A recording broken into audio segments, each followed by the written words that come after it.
a certain note of what do we do next from Mission Control in Houston this morning. I was saying that it took over an hour before the contingency recovery forces, as they were called, were allowed out into the Atlantic because so much debris was falling from the skies, not only the great boosters. At the moment of launch, here is the McAuliffe family watching their daughter go into space.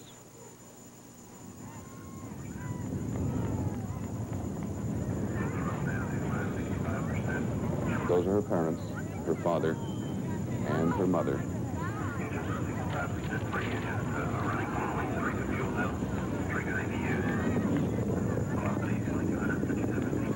And those, some of the school children with their caps on.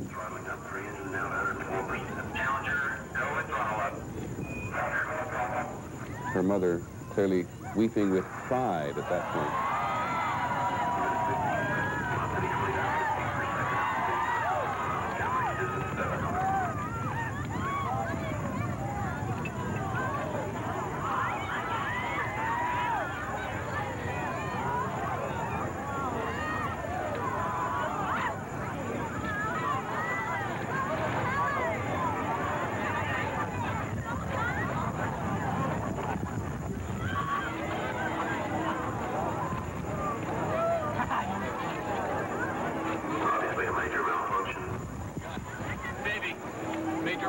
Those children at the Cape itself, very much like the children who had watched at Krista McAuliffe's school in New Hampshire, as described to us, for minutes did not know what was happening. It looked very much to us as if her parents did not know what was happening for some period of time.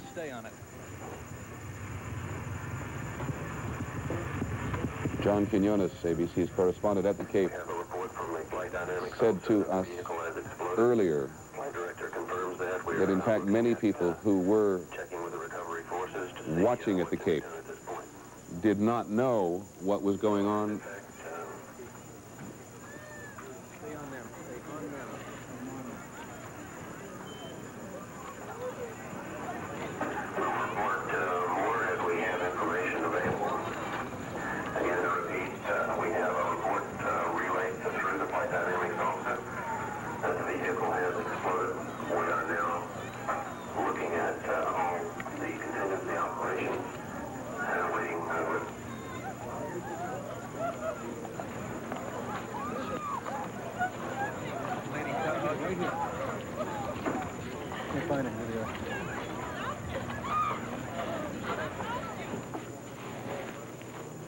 Krista McAuliffe, the first pure civilian, the first teacher in space, with her parents and lots of children in attendance from her school at Cape Canaveral today. 24 space missions had already been accomplished before tragedy occurred on this one. And at 3 o'clock this afternoon, the space agency is going to hold a news conference to try to explain to us what they know. We don't know what they know in terms of what went wrong in this, the world's first reusable spacecraft. ABC's Lynn Scher is standing by with us in Los Angeles. Lynn, what do they look for first? I'm sorry, but what do they look for first? Well, Peter, I think the first thing they're going to have to do is analyze that tape. They've got to be able to look at it. I assume they will enhance it with a computer, look at it as closely as they can to try to pinpoint where the first flash was, where the explosion took place. I know you've been through this a few times yourself, but here, of course, is the shuttle, the tank with the liquid fuel, the two solid rockets. They need to look and see if, for instance, the explosion began around here, then there was some kind of rupture of the tank with all of its liquid fuel, much of it still left for 6 minutes left of engine power. They need to see if perhaps it started in one of the two solid rockets. These are Roman candles, if you will. They are ignited, they cannot be stopped, they go off, they help it up, and then these two rockets drop off. Question, what happened? Was it in there? A spark, an explosion in one of these, misdirected, might have ignited the tank, and the shuttle simply would not have a chance.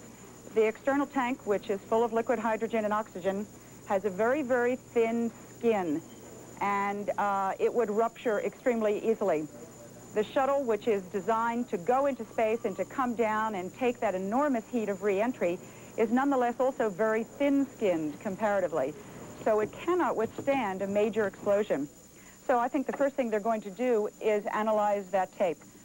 They will also go back over their numbers. I mentioned earlier that they obviously did not see anything at the moment of impact, but they're going to have to go back and see if there was any signal of something about to happen.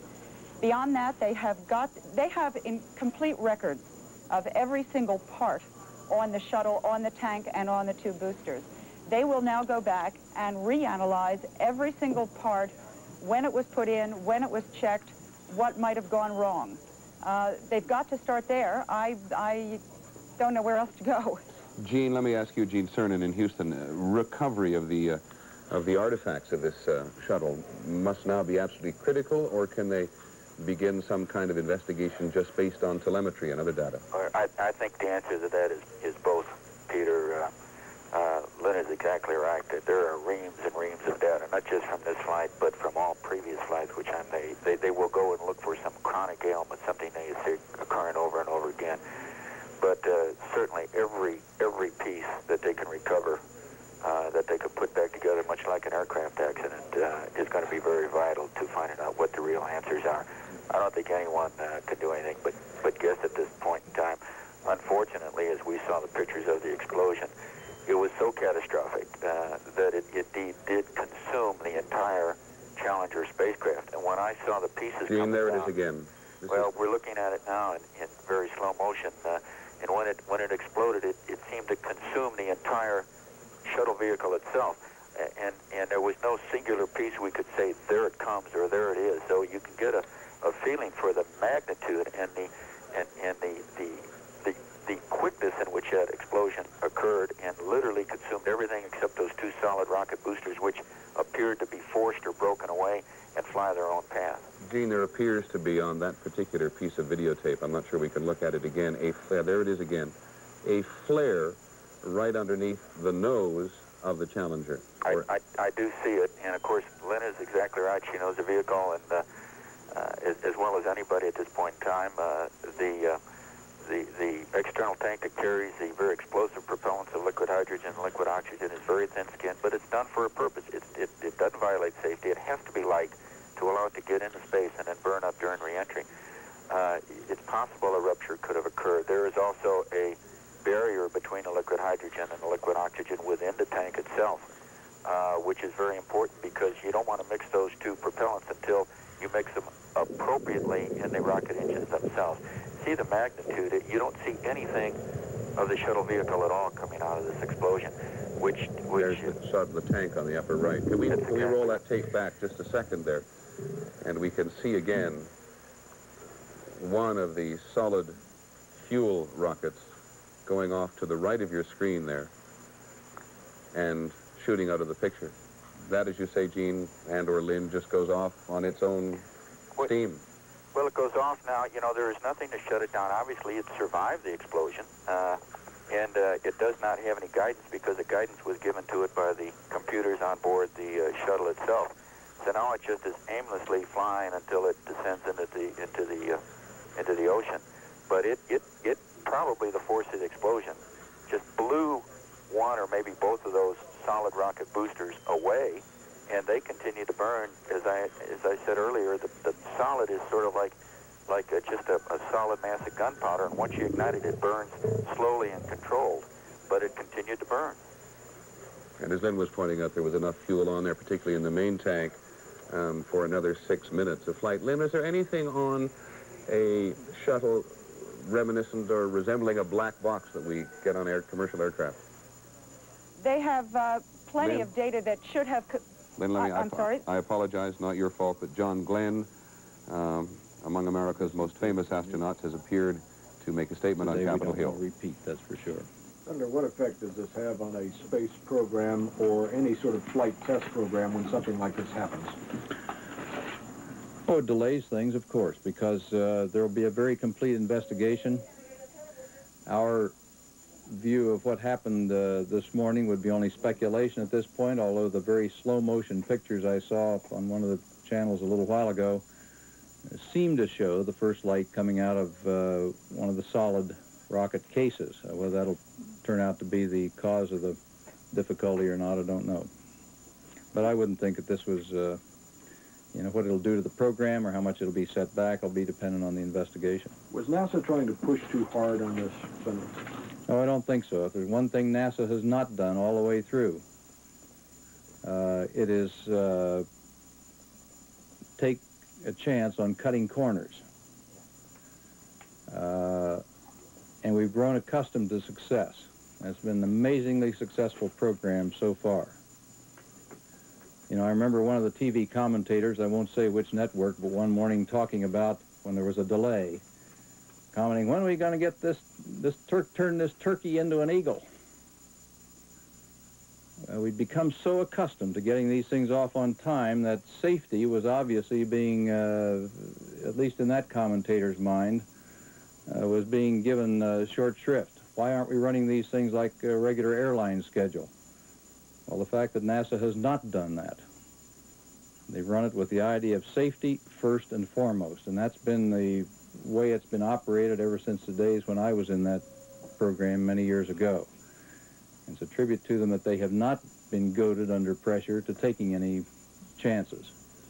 And we'll just have to wait the accident analysis to see what happened in this case. Senator, were you watching the blast-off this morning? I was not. I was in a classified briefing at the time, and one of my staff people brought a note in to me about this, and then I left immediately and went up to my office. What was your reaction, particularly to the replays you've probably seen?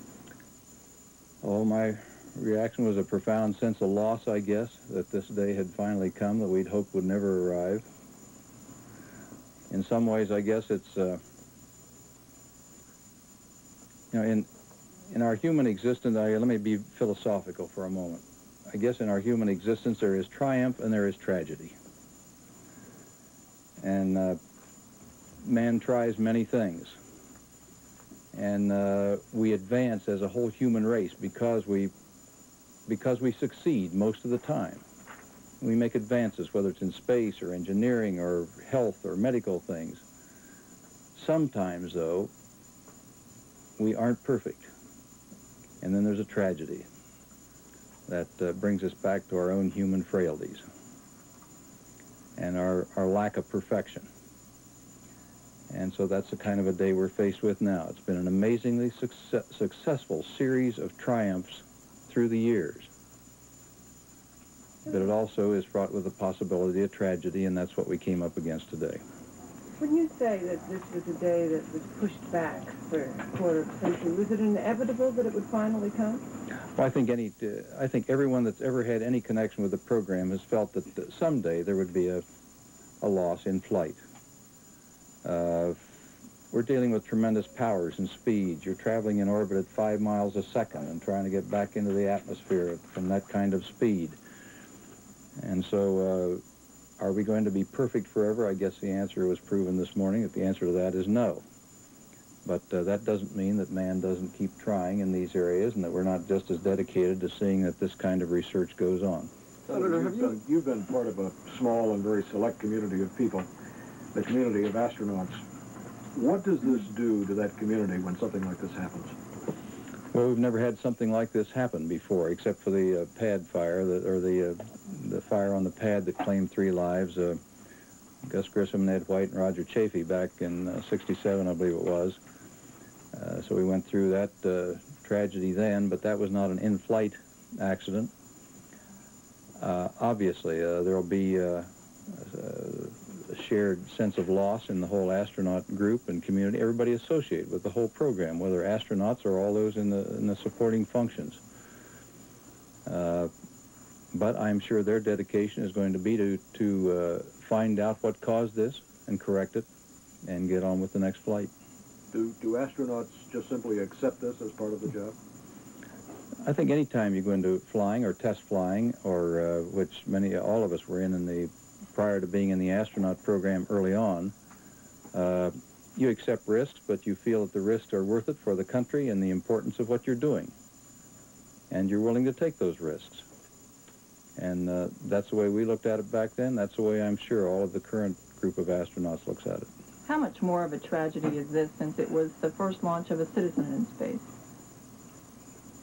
The loss of human life doesn't have much to do with who's military and who's civilian. It's a tragedy for their friends and families, and I don't differentiate between the loss of life, whether it was the regular flight crew or whether it was a civilian on board with them.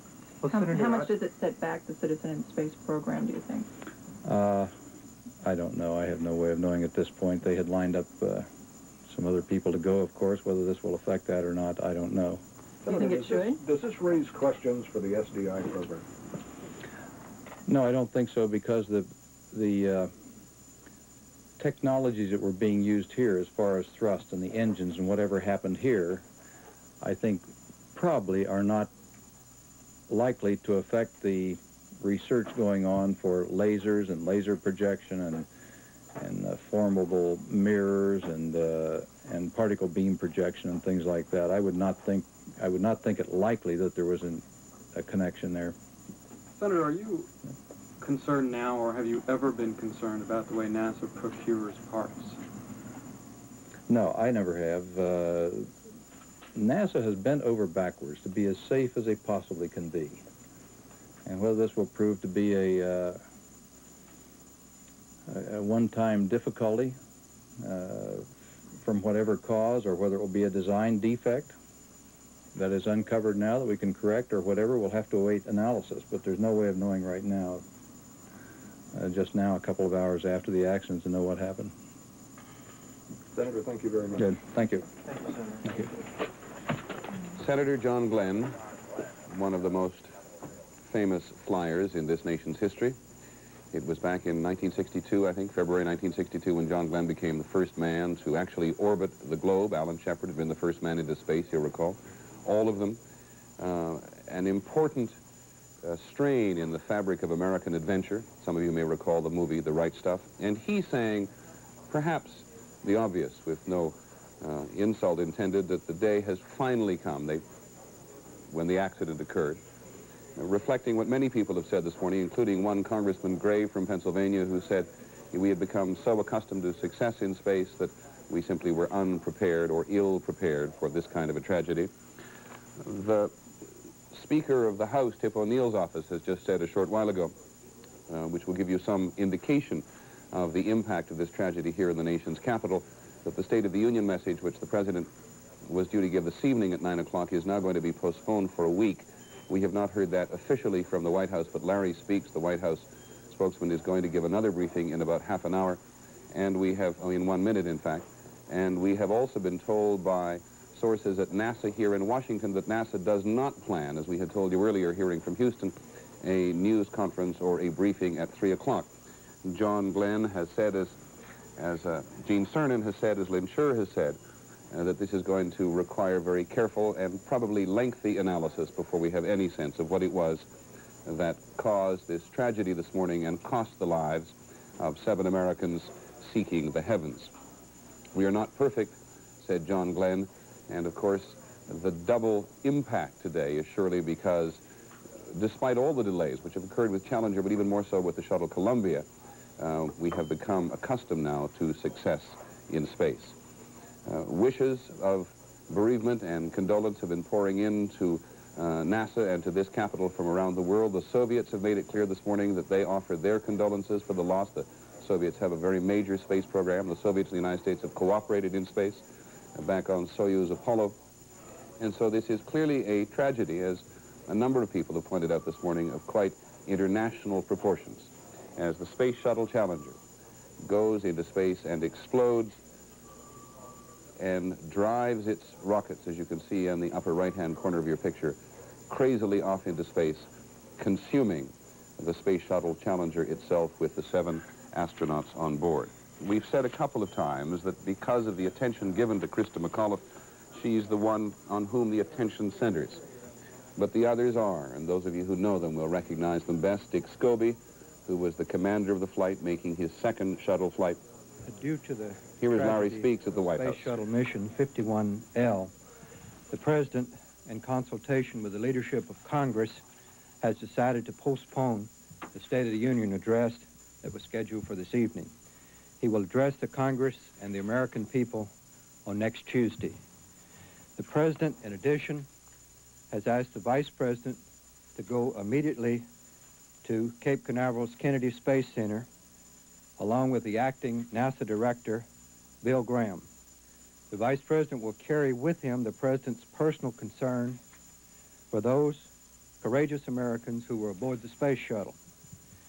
In addition, the President will speak to the American people from the Oval Office later this evening regarding this tragedy.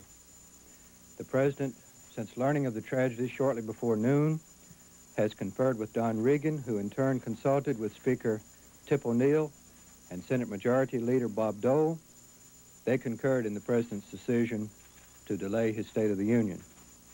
A few moments ago, the President met in the Oval Office with NASA Director Graham and instructed him to fly to the Cape with the Vice President to begin an effort to find out the cause of this tragedy. And then the President said to go forward with the nation's space program. The President said, and I quote, "These people were dedicated to the exploration of space. We could do no more to honor them, these courageous Americans, than to go forward with the program." Can you tell us some of the reasoning in the decision to postpone, since, as you know, the President's first reaction was to go ahead with tonight's speech? I think the President, like all Americans, has seen this tragedy unfold on television and has felt keenly what those family members must have felt watching that shuttle go into the air at the Cape, first pride and then second horror. The President feels that these same emotions are being experienced by people all over this nation at this moment. And with the consultation of Congress that's taken place in the last hour or so, the President thought it was entirely appropriate that his State of the Union be deferred until, and let him address the American people on what's happening here tonight. Did Senator Graham tell him finally what happened? Does he have information, confirmation about the... NASA has issued a statement indicating simply that there was an explosion aboard the space shuttle shortly after it lifted off from the Cape this morning, and that a search and rescue mission is underway.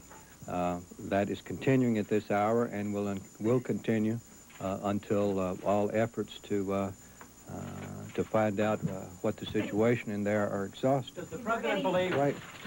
Right. Larry, is the President also going to cancel his State of the Union activities for the balance of the weekend? What time is are the remarks tonight? The President will, will for the balance of the week, continue on his previously announced schedule, with the exception of those activities which were designed as a follow-up to the State of the Union. They will be rescheduled for next week. The time of the address to the nation has not been determined, pending definite word from NASA about the situation. HHS, Treasury, and the high school he is not going to visit now. That's right. Larry, Larry, can you Let's go one at a time. Does the President have any plans to travel or attend any memorial service for the... Well, at the moment, the NASA is still conducting its search mission there, and of course there's been no memorial service set. The Vice President does go with the personal expression of the part of the President of his concern to those families there, and no travel plans are set as yet. Larry, two questions. First of all, I know you haven't had any official word, but is the White House operating on the basis that all of the people on the shuttle are dead? Well, Chris, like every American, we hope, and until we find out otherwise, that hope will continue. And secondly, to follow up on an earlier question, we were told by the President a few moments ago that he intended to go ahead with the State of the Union. In fact, said while it would cast a pall, the business of governing the nation must go on. What changed his mind in really a very short period of time? Well, as I indicated to your colleague over here just a moment ago, is that the President, like all Americans, watched this on television, and he felt very keenly the emotion that must be felt by the families of those down there and that had to watch this event in person, and very keenly what the American people must be feeling. He consulted with the congressional leadership, and the consensus opinion of the executive and the legislative branch was that it was appropriate to postpone. Larry, So, Mike, can you tell us what information the President is getting other than from television at this point? Well, as I just said, the President has conferred with the director of NASA, and he brought him up to date, providing him with as much information as he can. There is not an extensive body of information at the moment that exists. NASA is looking into it as quickly as they can, and as I say, a search mission goes on. Is there a special task force either at the White House or somewhere that's keeping him informed, or are there special communications channels set up? As is always, when there is an event of this nature that occurs anywhere around the world, the White House Situation Room keeps on top of the events. What happened was, as soon as this event occurred almost simultaneously with the television coverage of it, the Situation Room was informed by NASA and has kept abreast of it with an open line to NASA at the Cape since that time. Well, I was going to go back again on where the idea of postponing the speech first initiated. Did the President initiate the idea? Yes, the President initiated the idea of postponing the speech. Larry, will the shuttle program be suspended at least until the investigation is through? Those determinations have not been made. The President indicated to Bill Graham that he should find out the cause of it and then proceed. Now, exactly how that dovetails with future flights will just have to be determined as a result of what NASA determines in their investigation. Also, on the consideration of whether any civilians will be permitted to continue on shuttle flights, is that also part of the investigation? Well, to echo the President's words that all of these people were Americans. They were all interested in space. They all came first with courage, and second in a spirit of volunteering for this mission. And whether there'll be any change in that, I don't know. But at the moment, I don't think there's any inclination. Joe? Has the President attempted to contact the family members of anyone who was on the shuttle? The President has not yet done that, no, except to send the Vice President in expression of his concern. Is there any feeling here that NASA was pushing too hard? There was a very ambitious program. Was it 15 launches for this year? I think NASA has a very good record of safety and a very cautious human approach to space exploration, and they have taken those precautions. This is a tragedy of major proportions and one that concerns us all.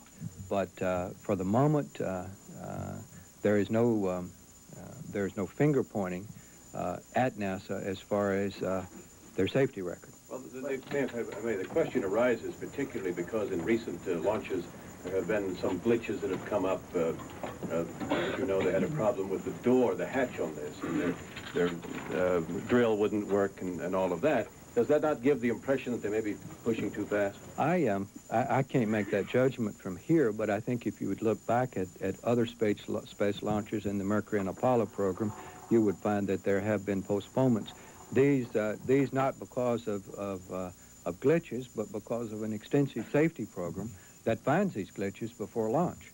Can you be more specific about what the Vice President will be doing later today specifically, and also does the postponement on the State of the Union push back the schedule for the budget and other things that were scheduled for next week? The Vice President's schedule, once he arrives at the Cape, has not been determined, since it's just within the last few moments that the President has asked him to go down. Well, what's his specific charge? I mean, when you his specific charge, once again, is to express the President's concern to the families and to accompany the Director of NASA down to the Cape in order to see that the President's directions for an immediate look into the tragedy, into the explosion, is accomplished. Is he viewed as overseeing an investigation into this?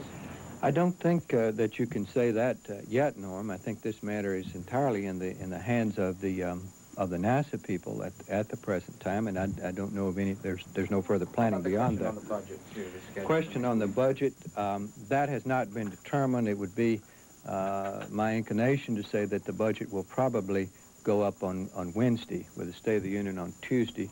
I think the Graham-Rudman law requires that it go up by February 5th, and that they will do. Andrew, and then I'm going to go all the way to the back and work forward. I just want to follow on Norm. Is it the President's view that perhaps an independent investigation outside of NASA is what is required on the pacing of the program and I think how it might have affected this.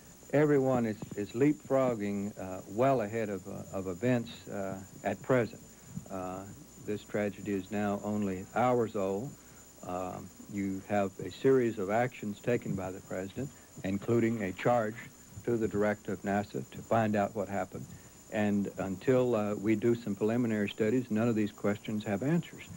So, Pat? Has the decision been made to have the president officially disclose tonight in his speech what happened? Or will we continue to get details from NASA throughout the day, or are they going to hold the president's speech? NASA will continue to keep you abreast of everything as they know it, as they always have through the entire history of the American space program. So, John? Larry, you made a point of saying early on that there would be no greater way to honor those who apparently have died in this mission than to continue on with the space program. Is this a deliberate effort to try to counteract any feelings against the program because of the tragedy? John, the only deliberate effort we're making at the moment is to show our deep concern, our deep emotion, and our desire that America continue in the space program. That's our entire motive, lock, stock, and barrel. Joanne?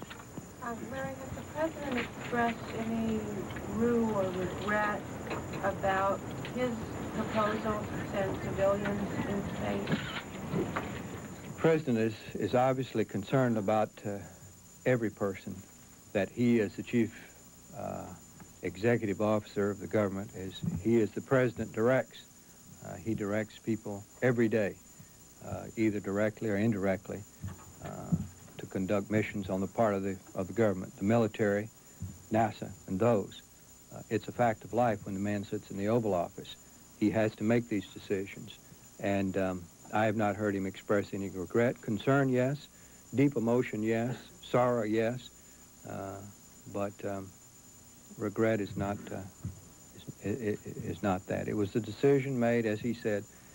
These individuals are all Americans, and they're all believers in the space program, and that's what's in his mind. So, Walter? Larry, does the president plan today to speak with any of the relatives, family of any of the... That hasn't been determined yet, no. Frank? Can you give us any indication as to what the First Lady was doing at the time that this information became available and what her reaction has been? I don't. We can check with her office, if you will, and see what we can get. Because the Europeans are able to put up satellites in with unmanned vehicles, doesn't this accident argue per se that unmanned vehicles are a preferable way to put up satellites in orbit? Once again, you know, I have been a silent observer of the space program and not one that's actively involved, and I'm not competent to answer that. As you recall, the president made the decision to send a teacher into space. Can you tell us on what he based that decision and who suggested the timing and when the time was right for that mission? Well, Mike, I don't want to come down hard on you, but what's in the president's mind right now is to find out what happened and to show those families of those people that he's concerned. And that's all that's on his mind at the moment. Are you operating on the assumption that this is the result of some technological problem, and or has anyone suggested the possibility it might be an act of terrorism? There have been no suggestions either way. Thank you.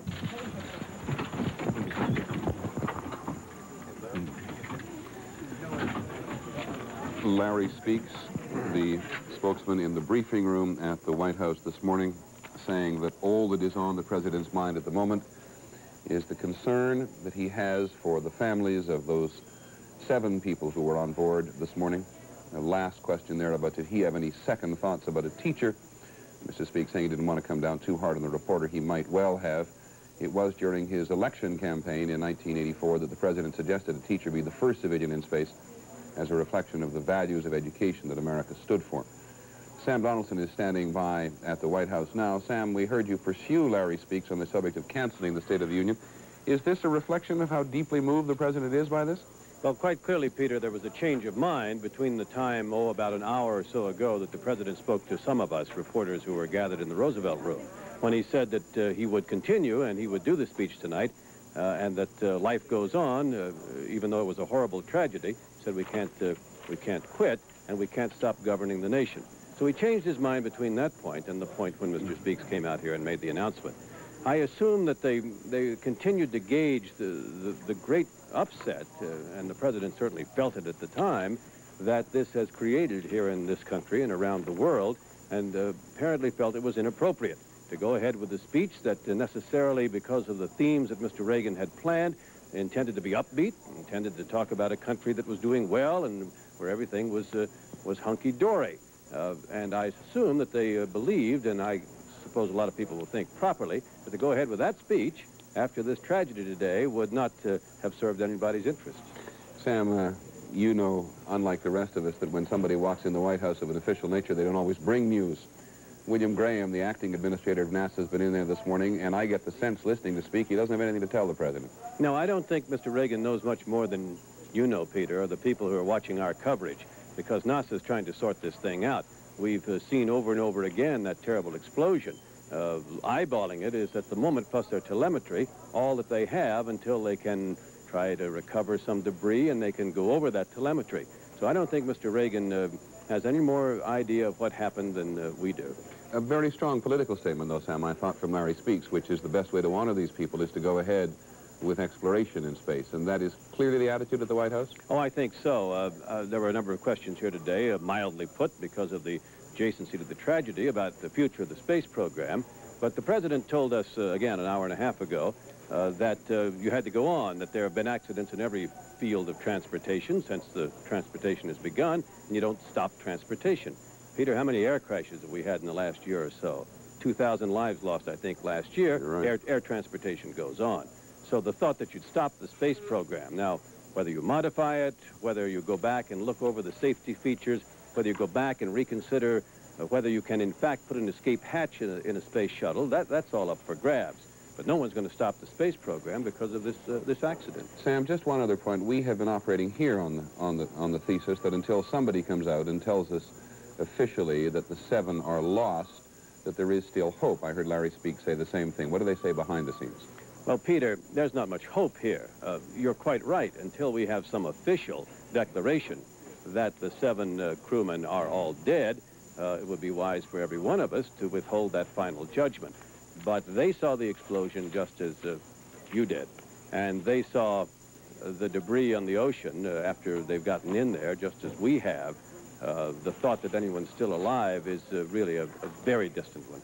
Sam, thank you very much for joining us. Sam Donaldson at the White House, following Larry Speaks, the White House spokesman, who says the mixture of feeling there overall is one of pride and horror. Pride to watch the Shuttle Challenger go off again and extend America into space with the first reusable spacecraft, and then horror at that which we have all seen this morning. Once again, a reminder, there had been a delay this morning. There had been some bad weather at the Cape yesterday. There had been some problems with the hatch. But this morning, as it has been on so many occasions before, this was the 10th flight for Challenger. A picture-perfect launch against the bright blue skies of the Atlantic. And those great engines beginning throttling down now. Cigar case-looking things underneath the shuttle, the big white, if you have color, solid booster fuel rockets on the outside, and in the middle, that enormous tank of liquid hydrogen and oxygen, the main tank. Engines at 65%, 3 and engines listen to Mission Control at Houston as they communicated with us some 3 hours, 4 hours ago. 257 feet per second. Altitude 4.3 nautical miles. Downrange distance 3 nautical miles.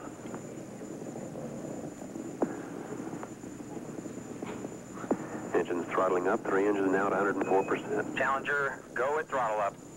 Challenger, go at throttle up.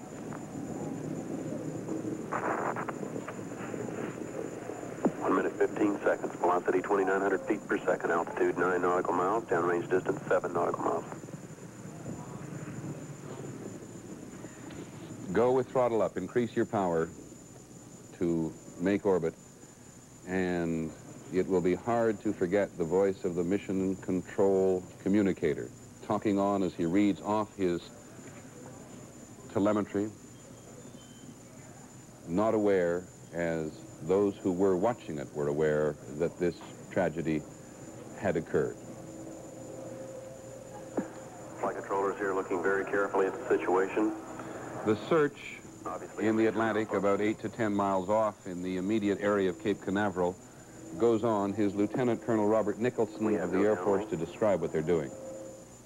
And what role do you play? You understand we were delayed by approximately an hour after the accident from entering the scene because of falling debris. There was the range safety officer at Cape Canaveral, looking at his radar, determined that debris was falling from the altitudes, and I don't have the highest altitude, but debris continued to fall for 50 minutes and more. And obviously you can't send aircraft and ships into an area where debris is falling, where they themselves may be endangered. How soon after the explosion were you in the area?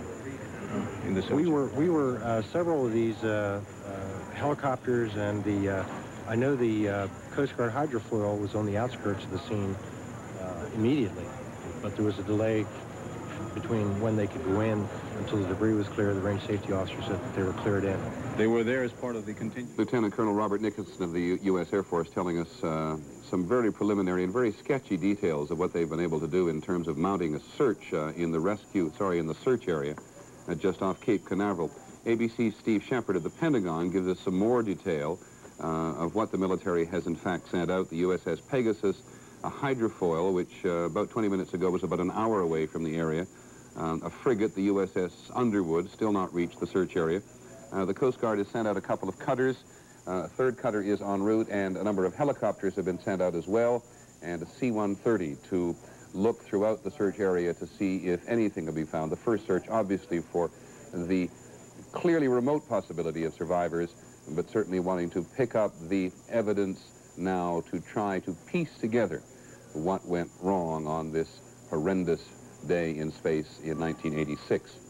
I said earlier, in fact, I guess we've been concentrating all morning on Krista McAuliffe, second from the left in your picture there, but the entire crew, as the White House and others have made clear, are all people dedicated to the adventure in space. Judy Resnick was the other woman in space. There are the 7 crew members who had gone. Dick Scobie in the center beside Judy Resnick, who was the commander of the flight. Mike Smith to his right, as you look at it on the screen. He was the co-pilot, even though this was Mike Smith's first shuttle flight.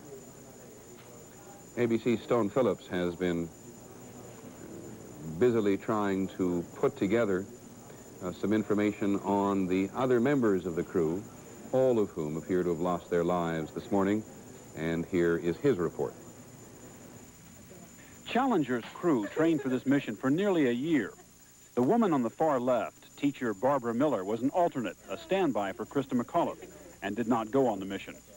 The spacecraft commander, Francis Scobie, age 46, born and raised in Washington State, became a NASA astronaut in 1979 after 22 years in the Air Force, including combat tour in Vietnam. Scobie earned the Air Force Distinguished Flying Cross and Air Medal. As a test pilot, he logged more than 5,300 hours in some 40 different aircraft. This was Scobie's second shuttle mission. He is survived by his wife and 2 children. Challenger's pilot on this 25th shuttle launch was Michael Smith, age 40, a decorated Navy pilot from North Carolina, who became a shuttle astronaut in 1980. This was his first mission. He is survived by his wife and 3 children. Mission specialist Judy Resnick became an astronaut in 1978. Her specialty, electrical engineering.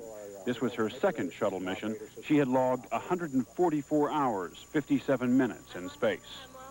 Ronald McNair, age 36, also a mission specialist, was selected as an astronaut in 1979.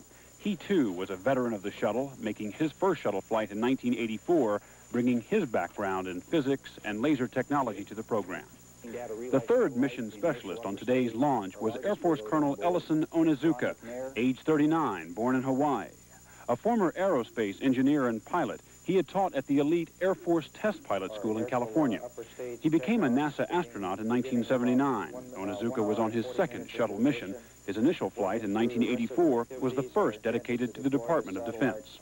He was married with 2 children. Gregory Jarvis, a payload specialist, age 41, was a Hughes aircraft engineer on board to conduct tests on the effects of weightlessness on fluids carried in tanks. Born in Detroit, trained as an Air Force satellite engineer, this was Jarvis's first shuttle mission. He is survived by his wife. And finally, Krista McCullough, age 37, the social studies teacher from New Hampshire, the first private citizen selected to fly aboard the shuttle. She'd been chosen from more than 11,000 applicants nationwide. She's survived by her husband, 2 children, and the students in Concord, New Hampshire.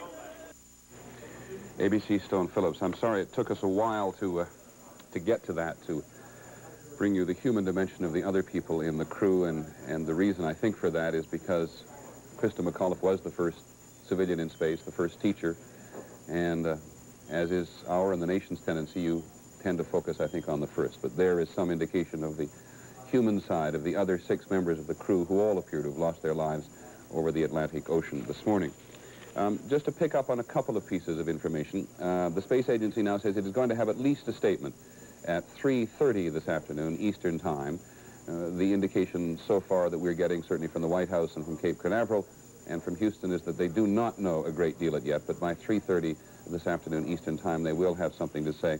Larry Speaks, in his briefing to White House reporters, announcing that the State of the Union was going to be officially postponed for a week, also alluded to the fact that the President might want to talk to the nation this evening about this human tragedy and this clear setback to America's adventures in space. And even while he said that one of the great ways to honor these people would be to go ahead with the space program, the President may indeed want to share his thoughts with the nation this evening in a more personal way than via Mr. Speaks. And if he does, we shall, of course, be here to bring them to you. ABC's Lynn Scher, who covers space on a regular basis for us, is standing by in California. Lynn, I know you've been trying to talk to some other people who are involved in the program. Have you come up with anything? Well, yes, I'm afraid I don't have the answers that we really want, which are what happened. But I have talked to some of the astronauts at the Johnson Space Center in Houston. The mood there, as you can well expect, is very glum. All of the astronauts who travel frequently around this country and abroad, of course, have been recalled to Houston to help deal with the situation, to deal with the crisis. And one of the things, unfortunately, that they have to start doing is deal, of course, with the families and the effects of their colleagues. I wanted to point out also that when something like this happens, it really affects the entire space community. There is no one, for all the petty jealousies that go on, for all the competition, there is no one who will be gloating about this accident, specifically the Soviets. I obviously do not know this firsthand, but judging by what's happened in the past, there have been 4 Soviet cosmonauts, of course, who were killed. American astronauts have felt extremely sympathetic. They are all colleagues in space. And I would bet that that exact emotion is going on in the Soviet Union right now. Lynn, it's very interesting that one of the very first messages of condolence we had this morning of a public way was, in fact, from the Soviet embassy.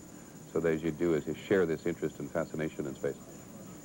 Well, it's true. I mean, after all, they lost 4 cosmonauts in space before we lost any. We have lost astronauts on the ground, but there's that feeling among all of them that they're all doing the same thing despite the political problems and the political competition. So that there's a grand sense of loss and despair among the entire space community. And one other thing, when Senator Glenn was speaking, I noticed his very moving thoughts. This is a man very graciously did not say something. When the space flight participant program began, the Citizens in Space program, Senator Glenn, and when the politicians went up, Senator Garn and Congressman Bill Nelson, John Glenn, who of course had been there himself and had gone the other direction, didn't think it was a good idea. He said, I don't think private citizens should go. This is not a joyride. His feeling is the space program, obviously a very professional thing, should be left to the professionals. I noticed he didn't comment on that, as I say, very gracious of him. Lynn, let me stop you first, Lynn. Let me stop you for a second, because you keep talking about astronauts as special people, and I think to some extent we've forgotten to go all the way back to Mercury. In those days of the Mercury program, the astronauts criticized NASA because they were just being sent along for the ride at one point. You talk about them playing a key role in trying to find out what's happening.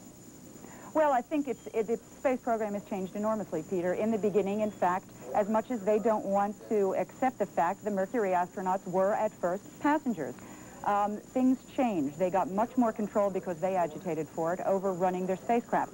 The space shuttle astronauts now are not simply pilots, and they're not simply scientists who do experiments. They are actively involved in developing the spacecraft, in designing the missions, in determining what is going to be done up there. And they're probably not involved as much as they'd like to be. They have their own problems with management, but they are really part of it. They are not just bodies that get placed in the vehicle to go do a job. They're very much in their training, for instance. If an astronaut is not training for a specific mission, that particular astronaut may well be off planning somebody else's mission. He or she may well be off learning how something in the vehicle works, how to make it better, how to recruit new astronauts. They're involved in every single aspect of this program. So we're not just talking about pilots. We're not just talking about someone that goes up there to perform an experiment. It's very different. And certainly the professional astronauts are entirely aware of the danger that is potential. It is not clear whether the payload specialists, Greg Jarvis, Krista McAuliffe, have that complete sense of it, but the astronauts know, and they accept it. Lynn, speaking of payload, and this is clearly a setback, perhaps only a temporary one for the space program, what are the military implications? The military has become one of the big users of the space shuttle. Can you give us some sense of that?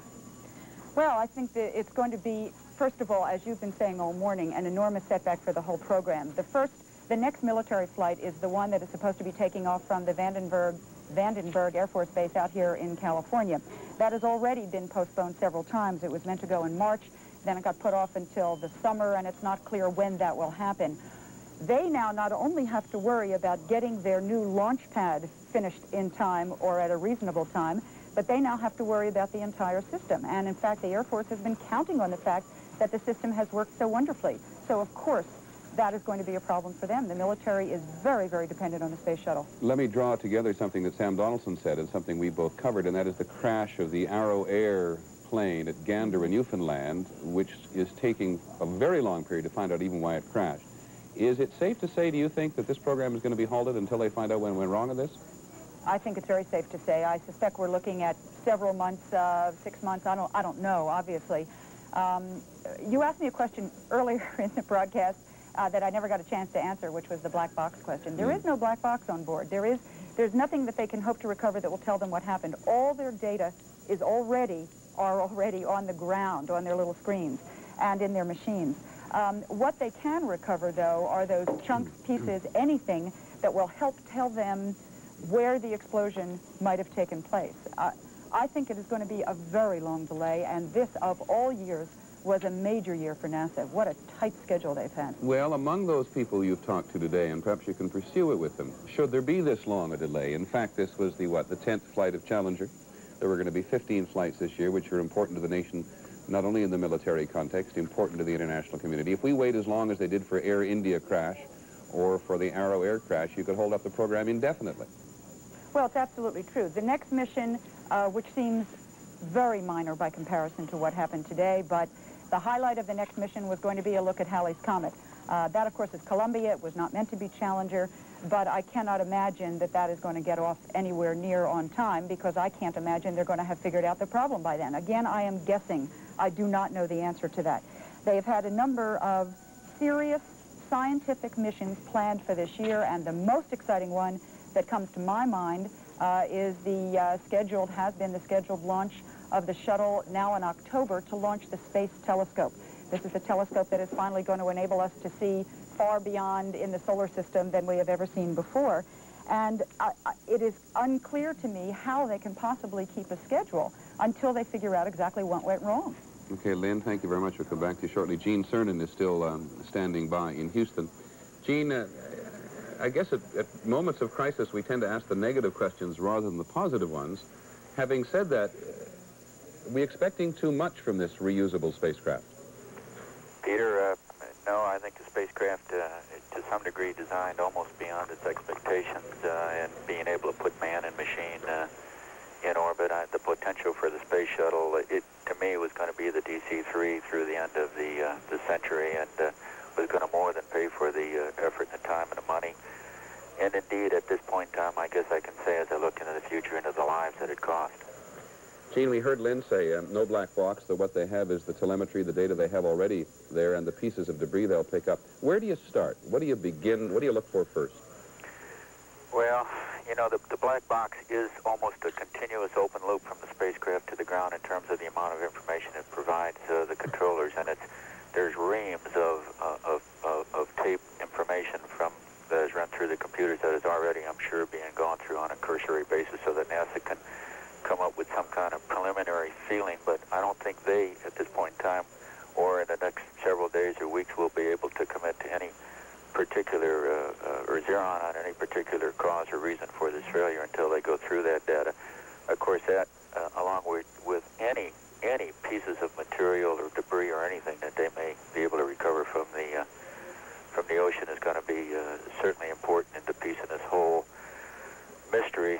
And that's what it is, a mystery, because I go back to the fact as we review the tapes and look at the film of the explosion, it appears nobody, the crew, the ground, certainly any of us viewers had any thoughts about this happening at that instant. And based on what you've been saying to us this morning, Gene, and based on what we've been hearing from Houston, Houston doesn't appear to have an edge on us at the moment. Peter, I've heard everything that's gone on this morning. I've heard the president's comments, many of which his information comes right from the administrator of NASA at this point in time. I've picked up other things in my office. The phone here has been ringing off the hook. I don't think anybody is any smarter than you and I are at this point in time, and I'm not sure that anyone will be for several days into the future. Gene, I'm glad you're with us at this point, because what we're tending to do on the half hour, as people perhaps may or may not join the network, is to go back and look at this horrible incident this morning. Gene Cernan, as you know, was the last man to walk on the moon. He was a member of the Apollo 17 flight crew. Gene, as you describe it and talk about it this time, could you try it again to put us in the seat of the pilot or a member of the crew member as they lift off? All right, I'll do my best at this point in time. This is a moment the entire crew waits for, you know, with the delays that have gone on. This is a time when no one can say no when you're on your way. It's a feeling of exaltation as well as satisfaction, but now you've got it all in your hands. That crew is flying in mission at this point in time, and they're on their way. They can feel the thrust and the rumble of those engines is phenomenal. It's hard to explain unless you've been there, but you can just imagine from what you've seen. And now at this point, having been there several times, I can tell you that you begin never to feel complacent, but you do begin to feel that things are working in your favor. The most critical time of this mission, at least in most of our eyes, was those first 10 or 15 seconds to get off the pad. And so the surprise of what is to occur at this point in time was, I'm sure, even beyond comprehension of the crew, although there was several minutes yet to go on the flight. Anything can happen as we see it well. The crew now is getting down to almost a pseudo-routine. It's dynamic, things are happening, but they have practiced this over and over again, and should there be an emergency, and should they detect an emergency, they would have been able to separate from those boosters and get off and land a vehicle home. But as we see in a moment, I use the word consumed several times. I have no other word. The spacecraft was literally consumed in microseconds. Neither the crew, and as we've heard, neither the ground, nobody, even not only didn't anticipate it, almost didn't realize it happened. We've said it many times before, Gene, and again, for people just joining us perhaps first time, the mission control communicator just went on talking as if he had missed it and had not seen it at all. Gene Cernan joining us again this morning to help us understand the dimensions of what happened, though none of us, of course, at this point know what happened, and that appears to include everybody, the White House, NASA, none of us at this point understanding what really did happen on board the Challenger this morning. NASA is going to make a statement and perhaps answer questions at 3:30 this afternoon. We shall be there. We hope you will be there to try to find if there are any further answers, and we will stay with you here today as long as there is any news and any development to report.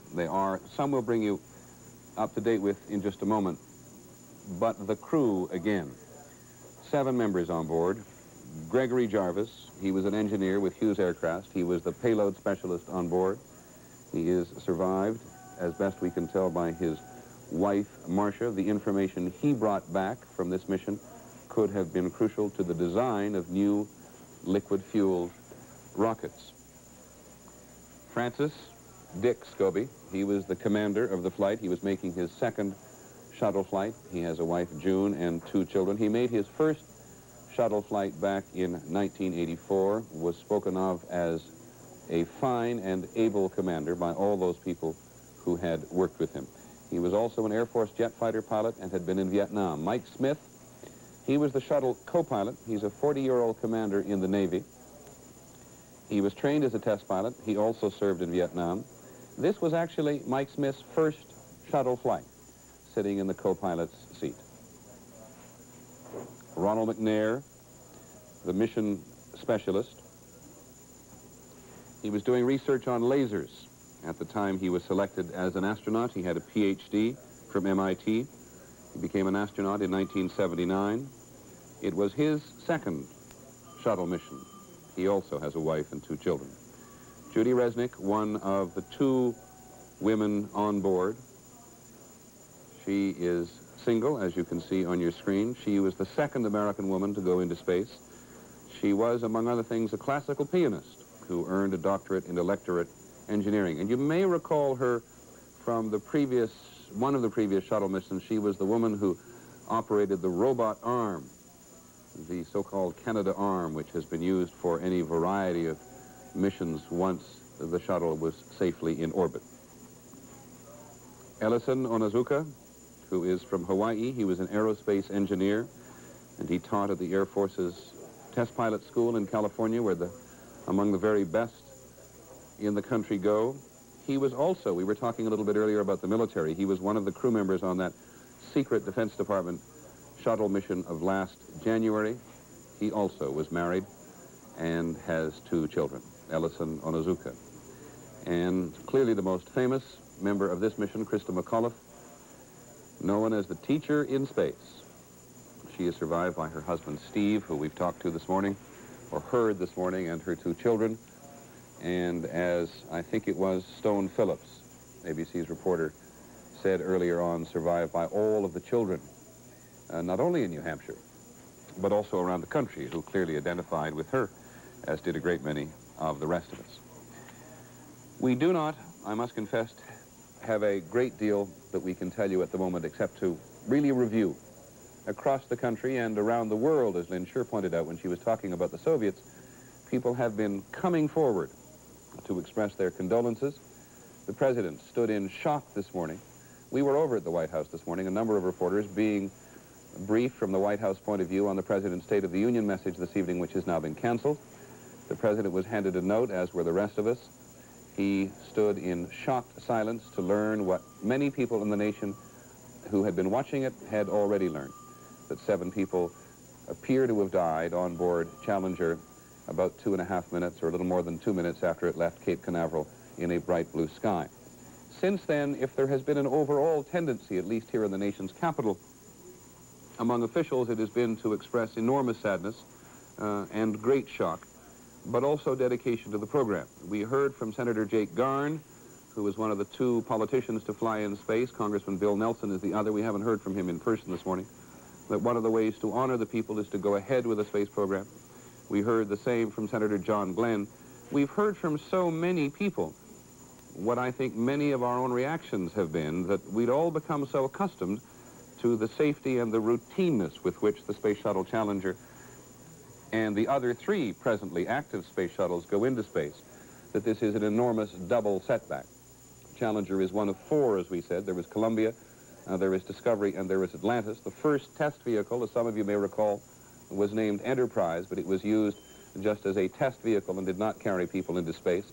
And they were now on a rotation, 15 flights planned for this year, as the space shuttle, the world's first reusable spacecraft, goes into something of a, I think I've heard people call it as a bus service, carrying experiments and individuals doing experiments into space on a very regular basis. This to have been an extremely active year with 15 flights.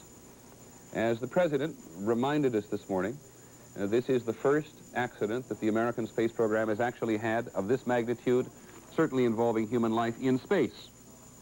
Though you will recall back in 1967 that 3 American astronauts died in a fire on the pad at Cape Canaveral, Gus Grissom, Chafee, and Ed White, who died at the middle of a tragic accident when their spacecraft caught on fire on the pad back in 1967. And those of you who have followed the space program lo these many years, as simply watchers will recall at that time the enormous sense of tragedy that gripped the nation about those three very courageous and adventurous men. Now, as I said a short while ago, this has been a tragedy of very much international proportions. The Soviets have a space program. The Europeans have a very active space program. In fact, the Europeans and the Japanese at the moment have spacecraft up there looking for Halley's Comet, something the United States does not have. To give you some sense now of how the rest of, not the rest of the world, but how some of the rest of the world has reacted, here's ABC's Mike Lee, who's in London. The British public first learned of the shuttle tragedy through late afternoon TV news bulletins. The space shuttle explodes just after takeoff. All 7 on board are feared dead. The Space Shuttle Challenger has exploded and disintegrated shortly after takeoff. It was carrying a crew of 7, including a woman teacher, and there are no reports of any survivors. Reaction on the streets was one of disbelief and shock. Horrific, yeah, sure. It's absolutely terrible. I'm just shocked. I just come in and I want to ask you 2 things. I'm quite amazed about it. Speechless, really. And there is a statement from the 4 British astronauts due to join the U.S. Space Shuttle program on future missions. We are saddened by the tragic loss of life at Kennedy Space Center, and our deepest sympathy is extended to the wives and families of the shuttle crew. At this moment, says the British astronaut statement, the full circumstances are not known. Therefore, its impact on the Skynet 4 program cannot be determined.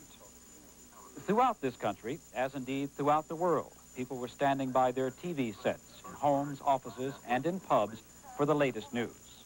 In the Soviet Union, the news was announced by TASS and dispatched from New York. And Soviet TV tonight carried pictures of the tragedy from Florida. Peter, as you might imagine, reaction is coming in from all over the world. The first European reaction we have from President Mitterrand of France in a cable to President Reagan, in which he says that the French people have, quote, a profound emotion and sincere compassion for the astronauts on board. He added, it's always the destiny of courageous people, discoverers of new worlds, to pay a heavy price for progress. Also in France, the astronauts from Ariane, the European space program, have issued a statement saying that they've heard with great emotion of the space shuttle tragedy, and they are affected, saying, quote, our group is in deepest sympathy with NASA during these moments. All the men and women of Ariane are deeply sad for the members of the crew and their families. They know the extraordinary ability of Americans to overcome their problems and remain confident of the future of space transport. Now, also, there are some reactions, and I must say a bit of speculation from this part of the world as to what the cause may have happened. Something more or less neutral from the French astronaut Patrick Boudret, who was a recent, as you know, shuttle crew member. He expressed his sadness and made some practical observations. He said the shuttle is a machine. These things, he said, do happen. You have to have confidence when you climb on board. It's never routine, he said. It's very delicate work with highly trained and dedicated people. NASA, he said, does not make mistakes. A further observation from the French astronaut is that the shuttle is under total control of computers during the first 2 minutes of flight. There is other reactions. Peter, if you have any questions, we'll move on from there. Yeah, I just have a couple of questions, Mike. I mean, it's very interesting because Patrick Boudret does bring up a good point there, that under the first 2 minutes of flight, NASA's under the control of computers and not being flown by individuals, which is something we have not vigorously pointed out this morning. I guess from having lived where you now sit for the moment, I've always had the feeling that a tragedy like this, it tends to draw the rest of the world somehow closer and more sympathetically to America, even at times when we're not very popular. Are you getting that sense this morning at all? No question about it. It's early moments yet, but I've been out on the street and talking to people in stores and in pubs and on the street, and it was almost disbelief followed by shock, and it's sort of, how could that thing happen, and gee, what a horrible thing to have happened to the Americans. And I don't think there's any question that people are drawn closer in a circumstance like this. Also here, I must stress that this is speculation, although it comes from scientists. British scientists are speculating that the unusually cold weather in Florida might have caused metal to contract in the Challenger, possibly causing stress when heated fuel was pumped to the engines. And one scientist said that that could have caused a sudden rip in the engine. Again, this is speculation from far away, but as you know, as is often the case, the people closest to it are the most cautious and perhaps the least likely to make statements of that kind early on. Again, from West Germany, a reaction in the disaster, we are told, has stunned everyone because they watched it live on television, because in West Germany, that's when the television newscasts were on the air that time of day. And Hans Kaminsky, who is head of Germany's Space Observatory at Bochum, said that he was shocked but not surprised. Starting with such a complicated machine, he said, is filled with dangerous moments. Kaminsky added that he said the explosion could have been caused by a breakup of solid fuel engine that subsequently ripped one of the large oxygen tanks and hydrogen tanks. Quote, that could result in an explosion pulverizing the whole system. I think the difficulty that's the reaction we have so far. I was going to say, I think the difficulty with speculation at this time is that reporters like you and me at this time are always asking people to speculate, and it's probably unfair of us to do so. But it is interesting to hear the reaction from the European space community particularly, Mike, because in some ways NASA and the European space community are quite competitive. No doubt about it, and keep in mind that the British have 4 astronauts who are due to fly on future missions with the Americans. Mike, thank you very much for joining us, and I hope you'll hang around even though it's about 8:45 in the evening there, and will keep us up to date with European reaction, if not always with speculation as the rest of the evening progresses. Just to repeat in terms of speculation that officially nobody knows very much at this moment, period. The acting NASA administrator, William Graham, went to see the president at the White House, and he left, and we came away talking to Sam Donaldson with a very strong impression that he had not been able to provide the president with very much information. We have been in contact with Cape Canaveral earlier today, where John Quinones of ABC is, and there is no answer from there. Houston is the place we look to as the afternoon progresses, because once the shuttle is off the ground and launched, the control of the mission transfers from the Cape Canaveral, to mission control in Houston, which I guess most of you already know. ABC's Charles Gibson is standing by on Capitol Hill this morning, from which we've already heard some fairly strong reaction. Charlie, is there a sense of the Congress at this moment? Well, Peter, I think the sense of the Congress is the sense of everyone else. The first reaction is obviously a human reaction. The second reaction, to express confidence in the space program that had been operating so well, where there had been 24 perfectly successful shuttle flights up to this point. But then, inevitably, Congress raises questions, and there are a number of questions that will be raised in coming days. It's not going to be immediate. No one here, any more than anyone else, has any explanations of what happened. A number of members of Congress from the relevant committees have been talking to NASA officials. NASA is not speculating yet, and so, of course, either are members of Congress as about what may have happened today. But there are already questions under discussion about now what will happen to the space program and what effects this may have. Of course, Congress always thinks in terms of funding, and a number of members, I've had a chance to ask a number of members whether they expect this will have any effect on NASA's funding, either to the negative or to the positive. And they've all said no, they don't really expect many changes. There was no change, for instance, in the level of NASA funding, although it was going up very fast in those days, after the 1967 tragedy involving Apollo and the astronauts Grissom, White, and Chaffee. And so they don't expect any change there, but nor do they expect particularly a raise in funding, because, of course, Congress is living with the realities now of Graham-Rudman. And that is of concern. All of a sudden, NASA has $1 billion to $2 billion problem in that they had 4 flying aircraft. Now they'll have only 3. They have to replace that, and yet NASA can expect funding cuts in future months because of the Graham-Rudman requirements to cut the budget. So there are real questions as to what will happen in that regard. Charlie, would you also give us some sense of priority? When something like this happens, we become very consumed by it.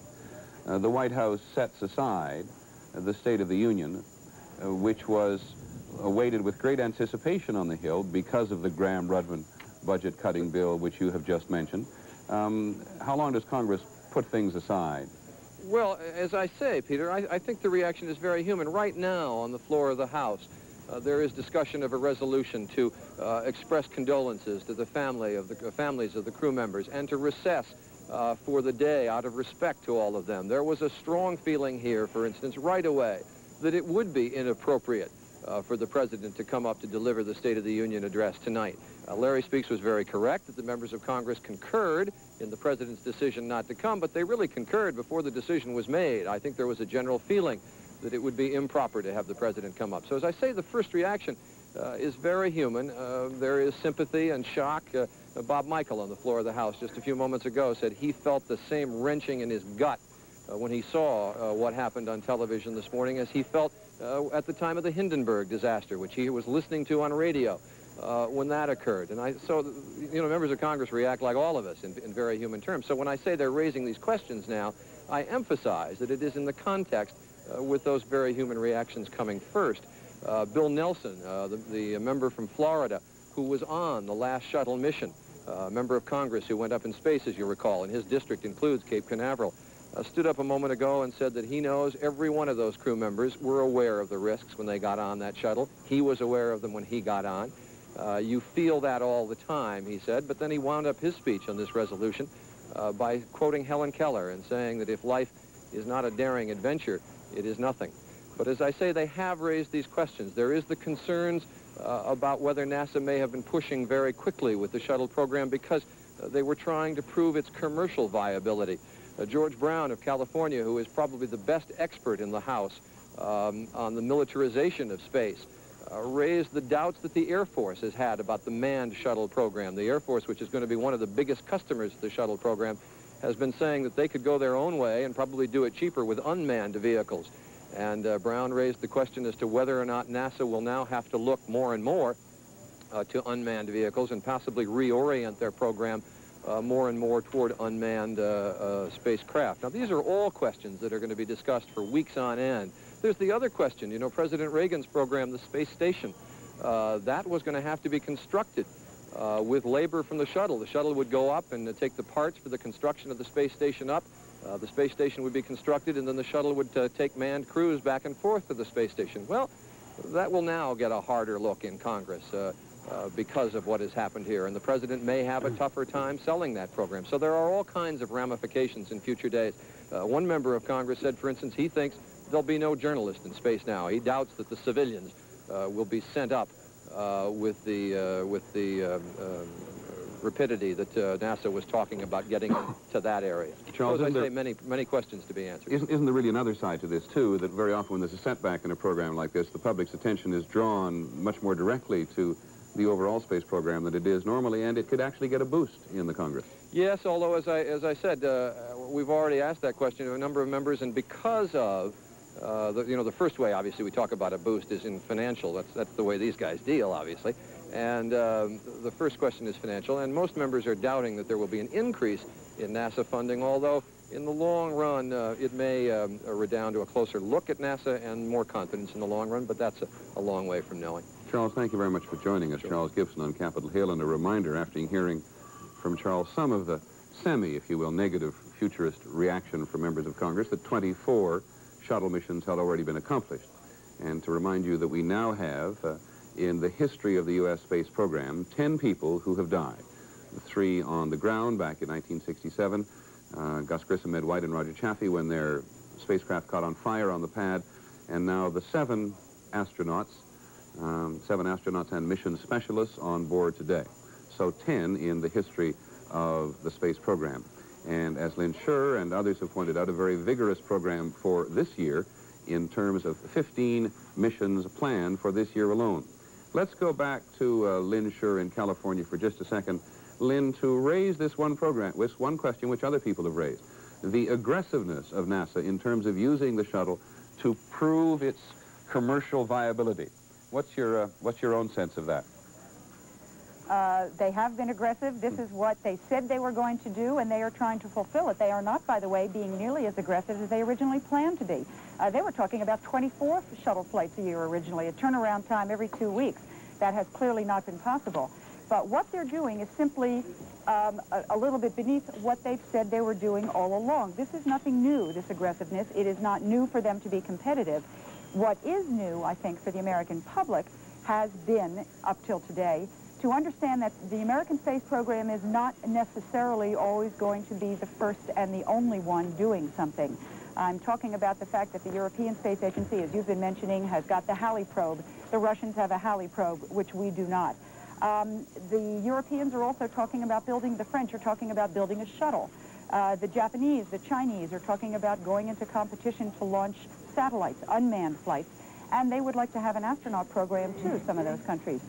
So yes, NASA has been forced into a more competitive situation, but I have not personally seen evidence in the last year, and we've asked it every single time there was a delay. I have not seen evidence that they were pushing too hard. I have not seen evidence that they were necessarily cutting corners in order to do what they said they were going to do. Again, I want to go back to what Senator Glenn said earlier today. Their primary motivation with humans on board has been safety. That's why there are delays on a regular basis. And I have had the sense that that is what they are doing. This investigation, of course, may turn up something to change that. Lynn, putting aside what Charles Gibson said, quoting one congressman about a journalist in space, what would the reaction be in the space community if civilians were suddenly banned from riding the shuttle? I don't know. I think that after today's accident, there will be quite a bit of rethinking. I will tell you that at the Jet Propulsion Lab here in California, where we were following the unmanned Voyager mission of the planet Uranus, there was utter silence, utter shock, utter disbelief. These are their colleagues, their cousins in space, if you will, the people that send up the unmanned probes. And everybody always wants everything to succeed where it comes to space. So I don't know the answer to that, Peter. I suppose there is certainly a level of getting back to basics, which is the space program. You have to worry about safety. It is for professionalism. By the same token, the reason a journalist was going to go, and probably still is going to go in space, is because the press needs to be where news is happening. And if we don't have reporters vigorously reporting on every aspect of the space program, even in the future, certainly more in the future, then we're not going to really know what's going on. So I guess, having said I don't know, maybe I changed my mind. I think there would be a large hue and cry. They've got to solve the problem, but they're committed to taking people up, therefore they have to take reporters up as well. Okay, Lynn, thank you very much. Charlie Gibson back on the Hill has an observation. Charlie? Well, Peter, as Lynn was talking, I think she just put the finger on what many members of Congress have been saying, the back to basics phrase. And as one member said from California, he said that NASA's going to have to rein in the PR, and that's what I think putting a reporter up would have constituted. And he also said, I don't think as many members of Congress ought to be going up. Harold Volkmer of Missouri, for instance, said as a member of Congress who was offered a trip and refused, he said, I think this will show some of us that we ought to get back to basics in effect. So I think that the investigation will be pointed in that direction by some members of Congress, that they would like NASA to stick a little bit more to what they conceive as the mission and not worrying about the flashier aspects in effect. Lynn's point about reporters being where the news is being made is perfectly valid, but I think in this case there may be some pushing on NASA to curtail those kinds of activities. There have been civilians up in space, of course, pharmacists and civilian engineers, etc. But as a couple of members of Congress have said, if there are going to be civilians up there, they should be up there with very specific scientific mission requirements, and not people who are just watching or contributing or whatever. No humanity in space, Charlie, just science, right? They all took pains to say, of course, that in this case a teacher could have been a very valuable thing to have, and of course everybody has had only the nicest things to say about Ms. McAuliffe, who was going up today. But basically I think there will be a feeling that we've got to get back to basics, as Lynn said. Well, Lynn, for the moment at least, the last word on this subject to you. Well, having said all that, I don't agree that NASA necessarily has to rein in the PR. I don't think that by opening the program to private citizens and to people who have legitimate reasons to be there, like reporters, that they are in one way, in any way, compromising on safety. I think they are simply adding a feature. There is absolutely no evidence that by letting someone else go that they've stopped checking the engines or that they've cut corners in terms of making sure everything was functioning perfectly. I think NASA's PR gets a little overblown from time to time, but it is an open space program, and that's what it's meant to be. And I think we are partly responsible for some of the thrills with building up the teacher, if you will. NASA is still trying to do its job, and again, let's see what the investigation turns up. Okay, Lynn, thank you very much. And of course, that is what has brought us onto the air today in such a with such extended news coverage. It is this enormous setback to the space program, but primarily the loss of 7 Americans in space, the first time that anybody has been killed in space, and that is our and everybody else's assumption at the moment, since 1967, when 3 American astronauts were killed on the ground. But as Charles Gibson and Lynn Scher and others at the White House and at NASA have made so very clear, it sometimes takes a tragedy like this to extend and to broaden the debate about what America's role is in space, both in a human way and in terms of a technological way. For those of you who may just be joining us now, we have come to another half hour And therefore, let us remind you that it was, in fact, at mid-morning, late morning, Eastern Standard Time, 10 miles above Cape Canaveral, 8 miles downrange, when the Space Shuttle Challenger with 7 crew members on board met its fate. Roger, roll, Challenger. Good roll program confirmed. Challenger now heading downrange.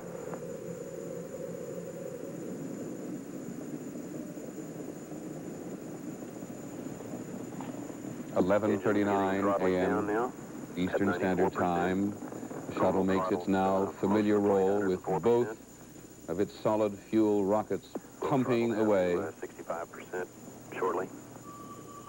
Main engine thrust. Those two 65%, 3 engines running normally, 3 good fuel cells. port and starboard, right and left rockets would normally fall away and be reused again. Altitude 4.3 nautical miles, downrange distance 3 nautical miles. Approaching 2,000 miles an hour. Engines throttling up, 3 engines now at 104%. Challenger, go with throttle up. Challenger, go with throttle up. Off into space. As to the best of our knowledge, everything else virtually disintegrated. You were looking at a plume of smoke that is 10 miles high over the Atlantic Ocean, about 8 to 10 miles, almost 20 miles actually, downrange from Cape Canaveral is the rocket. Flight controllers here looking very carefully at the situation. Obviously a major malfunction. Boosting Challenger at that moment of enormous pressure, the greatest pressure in terms of liftoff generally, to its orbit, which of course it never made. I confess I am no expert with these models, but this is what we're accustomed to seeing. These are the 2 solid fuel rockets which fall off normally and fall away into the Atlantic Ocean. This is the main engine, which is hydrogen oxide and oxygen in a very light canister. And as we looked at the pictures earlier with Gene Cernan, the former astronaut from Apollo 17, we saw this tremendous flare here under the actual shuttle itself, which, had it reached orbit, would of course, and even if it had some warning of trouble, as people have pointed out to us, those who are experts in the subject have known this morning, if they'd known they had trouble, they could have lifted the shuttle off that main engine and made their way somehow to safety, because the aircraft, as you know, or the shuttle, which is an aircraft, has the capacity to land at a variety of places around the globe. We have seen a lot of pictures and heard a lot of words from Cape Canaveral today. We've not yet had an opportunity to see, and we now shall. ABC's John Quinones, who was down there at the Cape covering the launch. John, I guess the first thing is very simple. How do folks feel there? Well, this is described as catastrophic, the impact on NASA. I was just speaking to Jim Mizell, one of NASA's spokesmen. He's been with the space agency for more than 20 years. We've talked to him frequently here at NASA. He says this is a tragedy of catastrophic proportions, but he says we will recover, just as we did from the old Apollo mission, referring, of course, to the tragedy in the early 70s when here at Cape Canaveral we lost 3 other astronauts on a practice mission. John, that is the launch pad off your right shoulder, as I recall. That's correct. I thought I heard you saying this morning that there were hundreds of people there. There was a day when we had thousands. How big was the crowd? The crowd, I would say, was around 500. Among them, of course, Krista McAuliffe's parents, her husband, and her 2 children. There were many other school children watching. We listening to Lynn and Charlie talk about the impact on journalists and other teachers in space. One wonders about the children. Hundreds of thousands, of course, watching this on television, wanting to be astronauts someday, what sort of impact this will have on their careers. As we watched the videotape earlier of people actually watching it with their eyes strained to the sky, I got a very strong impression that people didn't know what had happened. Absolutely. I think you're absolutely right. We did not realize what had happened until we saw the pluming, the streaking smoke about 60 seconds after liftoff. You may have seen those pictures of Krista McAuliffe's mother, who was smiling and crying, tears of joy. A very proud mother and father as they watched the spaceship head into space. They had no idea until there was an announcement here about a minute and 15 seconds into the flight that something had gone wrong, that there was an explosion. But no, the spectators did not realize that. And many of them, this was the first time they had visited and watched a liftoff. John, many Americans have become accustomed to the enormous sound of liftoff, that roar that knocks you almost off the top of buildings nearby. When the explosion occurred, it was 10 miles up. Could you hear it? No, there was an eerie quiet, Peter. We did not hear an explosion. We just simply saw it. It was 10 miles up in the air. It began to fall apart. There was that streaking of white smoke, a reddish ball of fire that quickly disintegrated, and then again pieces of the spacecraft seemed to fall apart. Later we saw two parachutes. The rescue team was already on top of it, but there was no sound. The people who had gathered there, the approximately 500 this morning, I must say, really did strike us. There are Mr. and Mrs. McAuliffe with this enormous sense of pride as only they could have. Yes, you're looking at Krista McAuliffe's parents there. Obviously very, very excited and proud. And again, I don't think she realized what had gone wrong. You'll hear some applause now. They think that is part of the liftoff. They, again, not realizing that it actually was an explosion. First stage separation, as we pointed out a number of times this morning, looks not dissimilar in terms of the flaming impact of it from the explosion itself. And we have lost that tape, and I must confess it's not such a bad thing to have lost it. John, at Cape Canaveral itself now, even though the control of the mission transfers to Houston, much of the investigation transfers to Houston, this is a place there in Florida that has an ingrained sense of space history.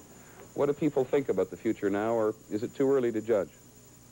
Well, these are very, very committed professionals. There is a sense of mourning. No one, in a sense, however, of determination to carry on from those, the old guard here at NASA has vowed to do that privately. They're saying that NASA has instructed everyone, of course, not to say much publicly yet until their investigation is conducted. They now have impounded, by the way, all flight data from this mission. They're studying that. We should have a briefing, a press release, some word on what happened in about half an hour. But there is a real sense of mourning, of great loss here. There are tears in some people's eyes, and of course, in the eyes of the spectators who watched it here, stunned in disbelief. John, thank you very much for joining us. John Quinones, who's been covering launches at us now for some time at Cape Canaveral. The House of Representatives you've seen involved on a variety of levels this morning. You heard Charles Gibson a short while ago talking at length about the individual observations of various congressmen and women. The House actually passed a resolution this morning resolving to express its condolences to the family of the crew members of the Challenger mission, and that it be further resolved the clerk communicate these resolutions to the family of the Challenger crew, and be it further resolved that the House adjourn as a mark of respect to the memory of the valiant crew members of the Shuttle Challenger.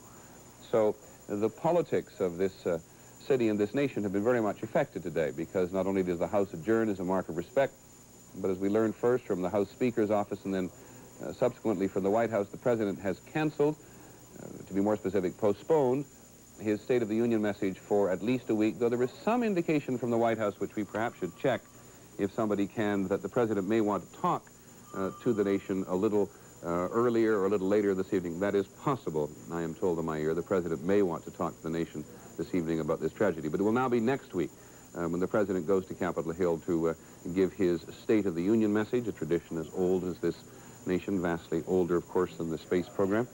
And from around the country and from around the world, you have been hearing communications of sorrow and sadness, and also of challenge to the American space program, though in some cases that perhaps coming from the more expectable individuals.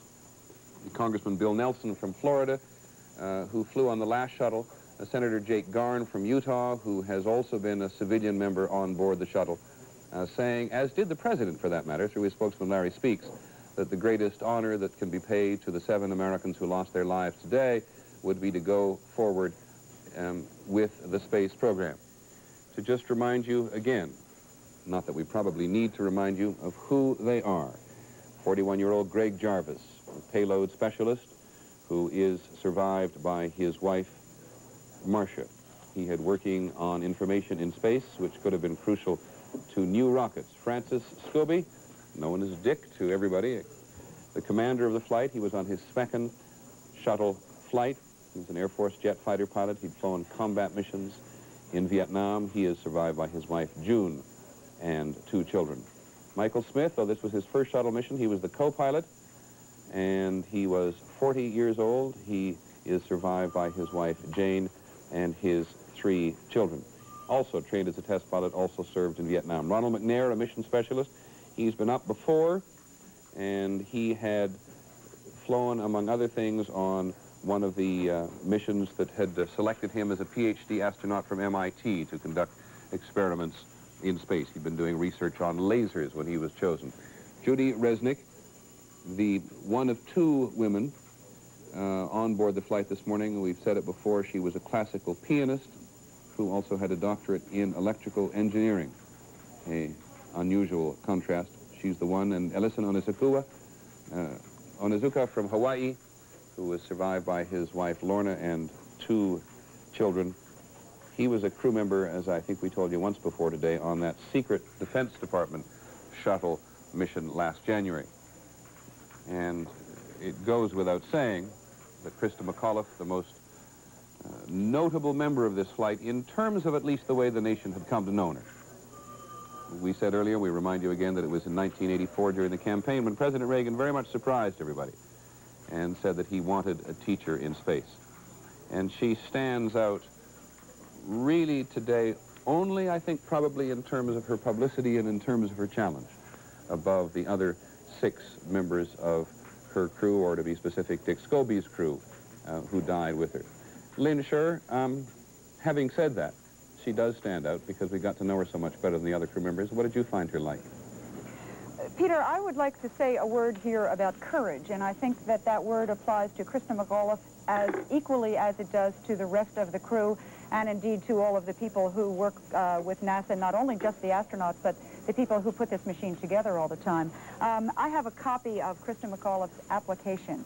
This is the application that she filled out to be the teacher in space. And I just want to share a few thoughts from it with you, because I think it points out not only why she was selected in what was meant to have been an exciting educational kind of expedition, but because she did obviously have a sense that there was danger. She talks about the fact, she's 37 years old, of course, and she talks about the fact that she remembered the excitement when the first satellites were launched. She was obviously just a little girl, probably in about grammar school when Sputnik first went up. And she was very caught up in the wonder of that. And she says that when Sally Ride took her first flight, she was absolutely jealous because she wanted to train as an astronaut and she couldn't do that. She couldn't start over. And when Sally and other women started to go, she said, I could see an ever-increasing list of opportunities. And then she wrote, and this is a quote from Christa McAuliffe's application to NASA, I cannot join the space program and restart my life as an astronaut, but this opportunity to connect my abilities as an educator with my interest in history and space is a unique opportunity to fulfill my early fantasies. I watch the space age being born, and I would like to participate. Very poignant, of course, but also it shows you a lot of courage. She understood, obviously, what was going on, and she wanted to be part of it. And I come back to what I said earlier. I think it is that kind of thing that has developed this country from the beginning. She was not going up there for PR. She was not going up there to become famous. She was not going up there to further her own career. She was going up there because she felt it was an important part of our lives on Earth and that you have to explore everything. Lynn, I was watching you earlier, thinking and changing your mind while on the air, so I'll do the same if you don't mind. I realize I'm treading on rather dangerous ground, delicate ground. But it seems to me that women in space have drawn more attention to the challenge of individuals in space than the original astronauts. Is that a fair comment, do you think? As from a reporter's point of view? have galvanized our interest in space more so than just another man might have. And we've now had how many women in space?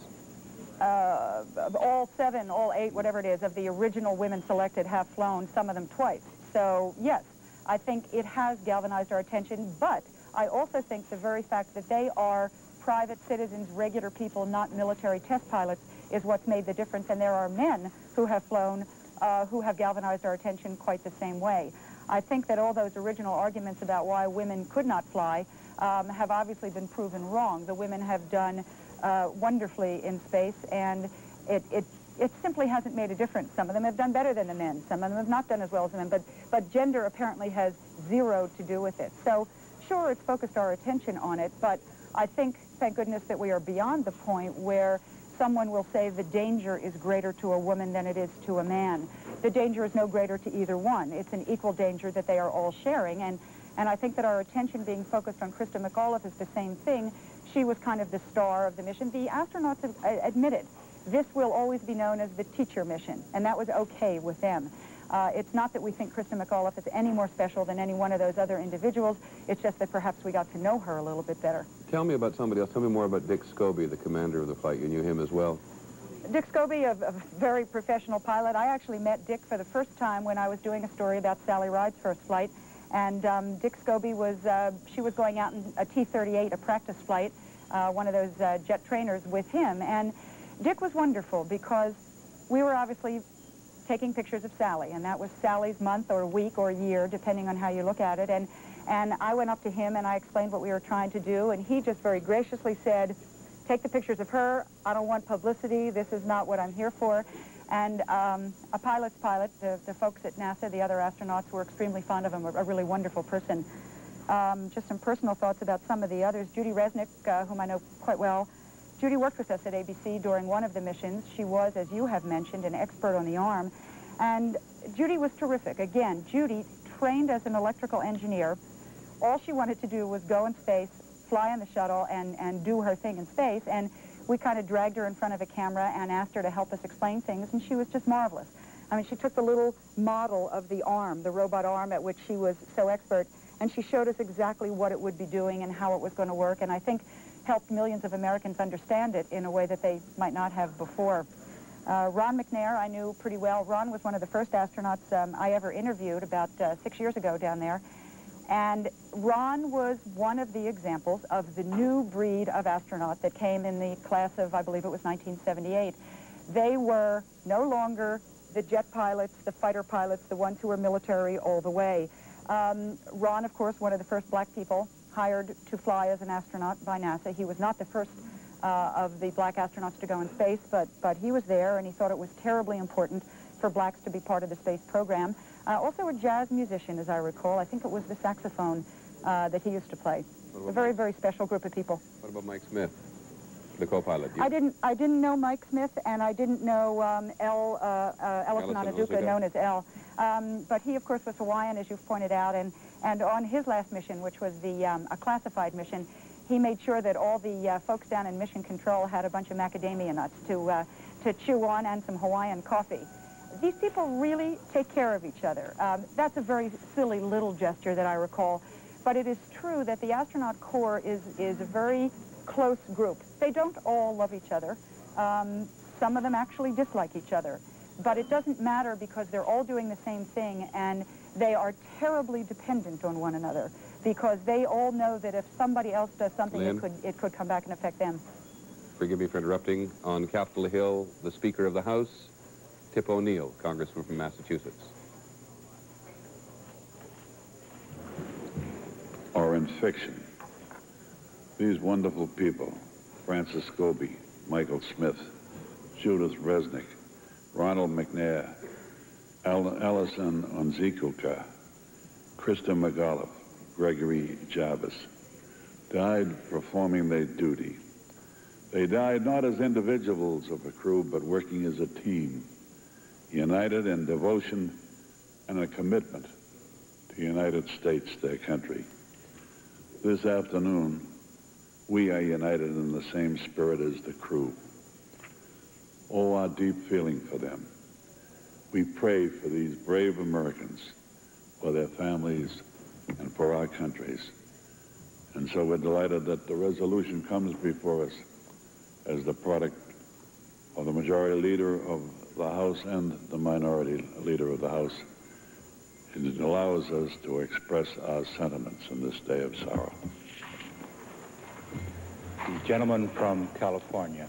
The Speaker of the House, Congressman Tip O'Neill, commenting on the resolution which was passed in the House of Representatives earlier today, resolving that the House should express its condolences to the families of the crew members on board Challenger and resolve, which I misled you slightly, adjourn for the day as a mark of respect. I should have had the sense to tell you that everybody would want to talk to that resolution before the House finally did adjourn, but it will adjourn, and the President's State of the Union message, which he was going to give at 9 o'clock Eastern time this evening to a joint session of the House and the Senate, will now not be held for at least a week. Talk about contrasts, I suppose, in a way. At a time of a mission, NASA bombards us with information, all of the telemetry, virtually every move, and you've seen us cover it for years now. Every time we have an opportunity for a television picture from the Cape or from Houston or from space, for the last almost 4 hours now, this is all that we have seen from Cape Canaveral. Just one photograph on what they call their video release system, telling us that there will be a news conference this afternoon at 3:30 p.m. Eastern Standard Time, at which time we hope, but we should not be wishfully hopeful, I think, at this point, to give us some more information on what happened today.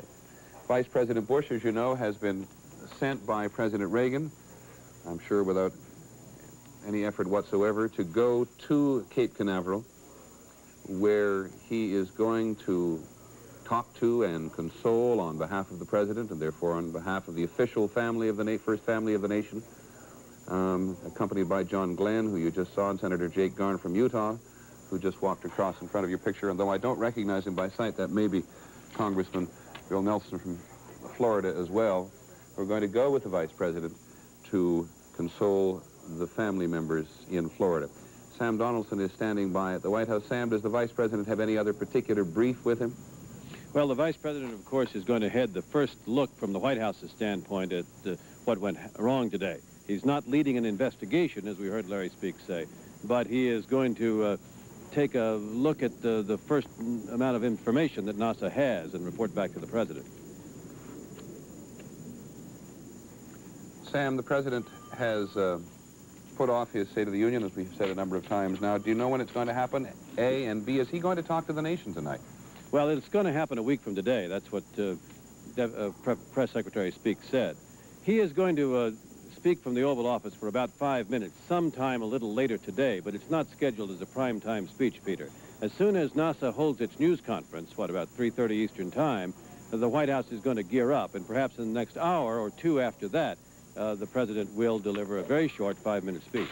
But the President, the Vice President, Sam, is clearly going to the Cape as a mark of respect rather than as a member of an investigating team, right?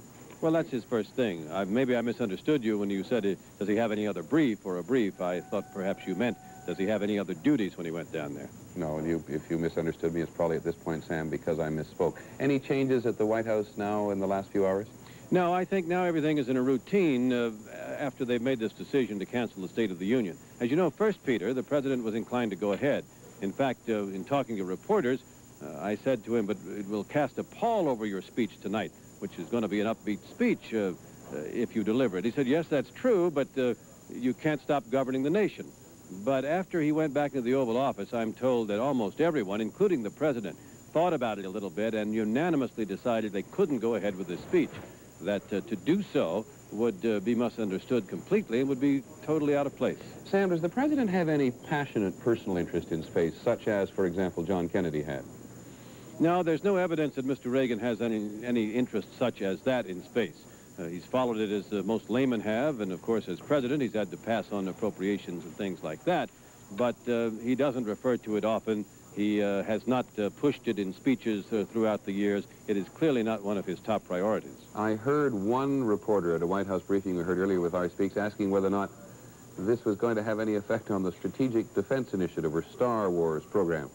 I assume that was just a question, was it? Well, I assume it was, because in fact, whenever he delivers his State of the Union message a week from today, as I say, he has a line in there, once again, saying that we must have the Strategic Defense Initiative and that he intends to pursue it. So he feels very strongly about that, and he's going to say so in his State of the Union message. Sometimes the White House does feel, or the administration appears to feel, Sam, as if events, just events in the abstract sense, and this would qualify as one, gets, in a sense, in the way of the White House agenda. As you said, the President was very up for the State of the Union this evening.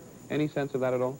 Well, I think people here are always cognizant of events as they take place and impact on the President's agenda, on his speeches, and on his schedule. Many times in the Reagan administration, we've seen events bring the President out all right. I can't help but remember that awful Sunday when 240-some-odd Marines were blown up in their barracks in Lebanon. Everyone was appalled by that, and there was a great hue and cry that commenced. But 2 days later, the President invaded Grenada and carried out a very successful mission there that the nation applauded. And that event, you see, sort of overrode the first event. So everyone that I've seen in this office, Peter, is to an extent captured by events. They cannot control them. When the Arab nations that produce oil, as you recall, in the Persian Gulf, were able to raise the world oil prices by 100% in 1979, Jimmy Carter sat in that office. Well, it wasn't his fault that that happened, but he took it on the chin when the inflationary ripple ran through the world economy. Under Mr. Reagan, OPEC has almost dissolved. It has fallen apart, largely to an extent because of measures put into force in the world for energy conservation and because of a recession. We have asked a number of people, Sam, as to whether or not this tragedy today might detract from NASA or give it something of a boost. What's your own sense in terms of the President's attitude? Well, my own sense is, to use the phrase the President himself used to us, life goes on. There will be an investigation. There will be a halt to the space shuttle program until NASA is certain it knows the cause and that it can safely launch another space shuttle. But my hunch is that the program will go on. Clearly, we're going to explore space. Clearly, the space program is simply going to expand far beyond our lifetimes. And it's not going to stop because of this tragedy today. Sam, we have not heard from Mrs. Reagan, and Larry Speaks, the White House spokesman, said he'd try to elicit a comment for us. Have you managed to get one? Mrs. Reagan was in the East Wing, where her offices are, just on the other side of the White House mansion, as you know, from the President's offices in the West Wing. And she knew about this immediately, and it was flashed on television. And we are told by her press secretary that she said, "Oh, God." And they called over immediately from the West Wing to see if she was watching, and she was, in fact, watching. Beyond that, I have no reaction from her.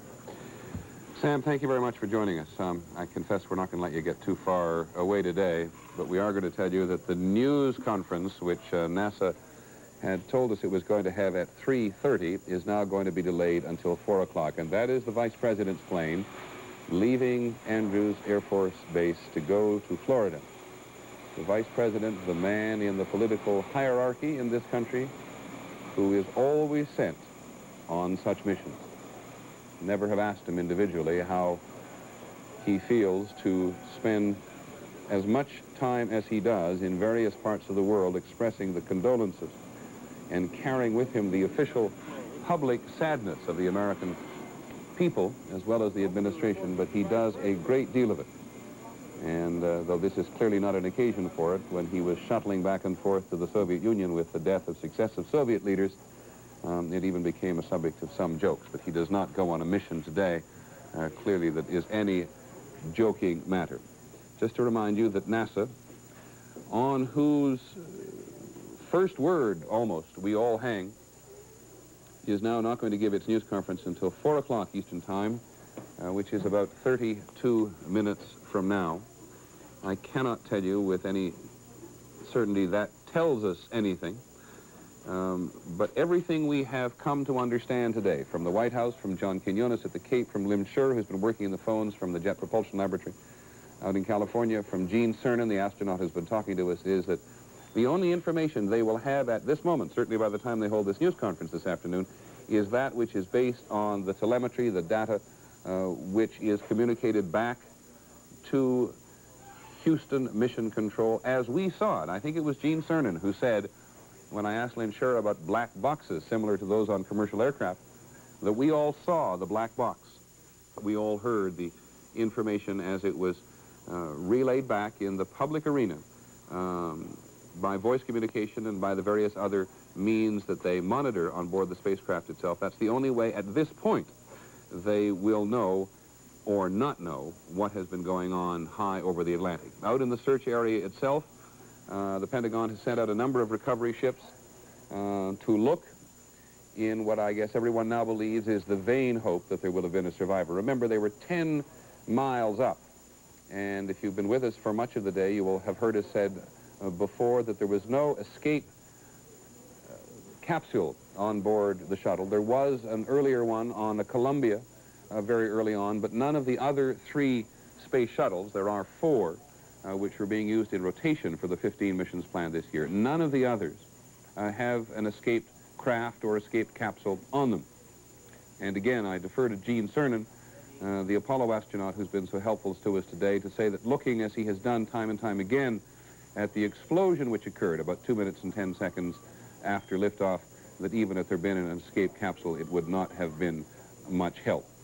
At any rate, out in the recovery area, about somewhere between 8 and 20 and perhaps even farther miles off the coast of Florida and Cape Canaveral, the U.S. Navy has a couple of hydrofoils out and a frigate.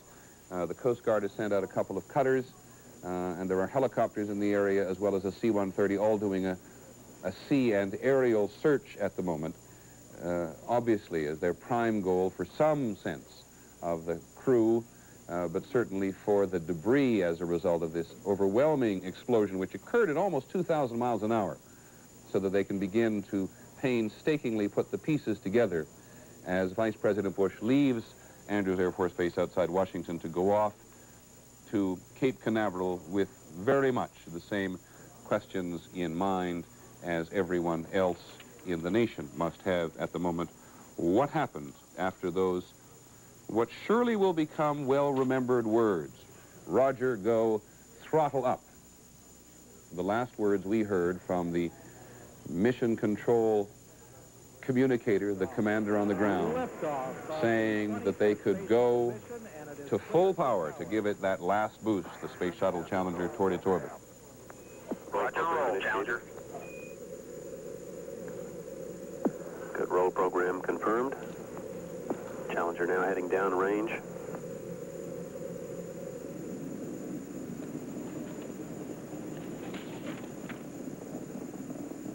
Engines beginning throttling down now at 94%. Normal throttles for most of the flight, 104%. We'll throttle down to 65% shortly. Engines at 65%, 3 engines running normally, 3 good fuel cells. You're watching a videotape of what happened shortly after 11:30 this morning Eastern Time. 257 feet per second. Altitude 4.3 nautical miles, downrange distance 3 nautical miles.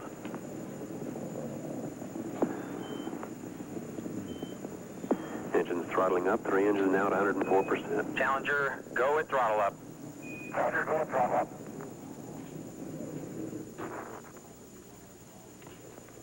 Minute 15 seconds. Velocity 2,900 feet per second. Altitude 9 nautical miles. Downrange distance 7 nautical miles.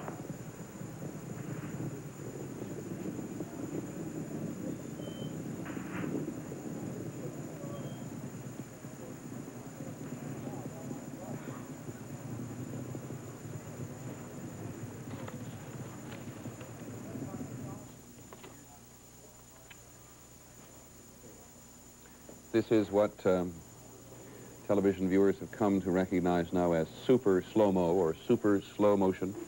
And there you see the flare, at least at that speed that we referred to earlier, the beginning of the explosion, which appears to be occurring somewhere in the area between the main tank and the outboard solid fuel tanks.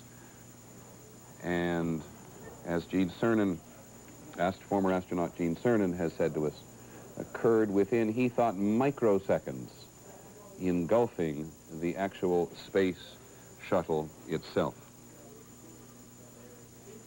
That parachute, which gave us such hope earlier this morning, has subsequently been described to us as some member of a rescue operation or presumed rescue operation going into the Atlantic off the Cape. It was the site of that parachute some hours ago, 5 hours ago, 4 hours ago, coordinating with recovery forces in which on which the nation hung for a considerable length of time before the realization really began to sink in that the possibilities of surviving an explosion with all of this force at 2,000 miles an hour were pretty remote. Again, this really more for people who may just have joined us than for those of you who've been with us for some time.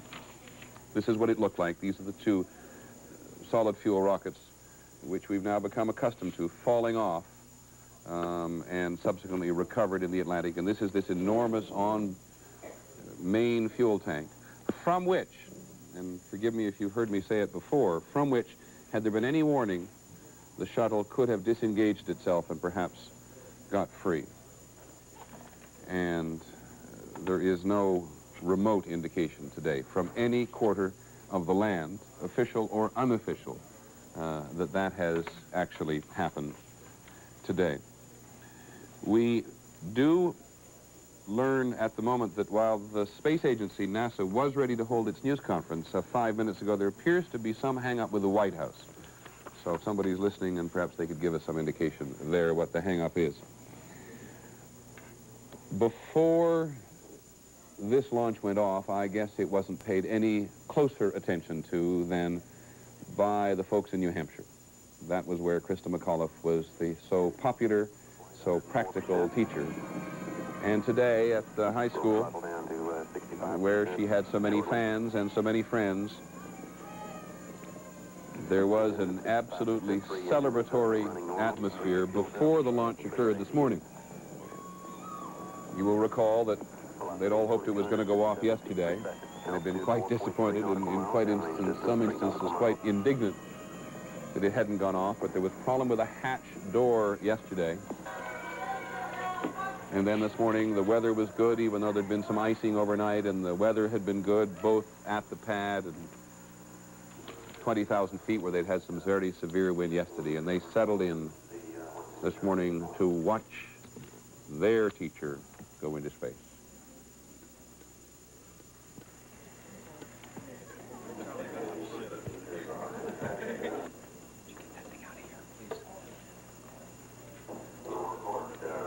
Looking at all the contingency operations and awaiting word from any recovery forces in the downrange field.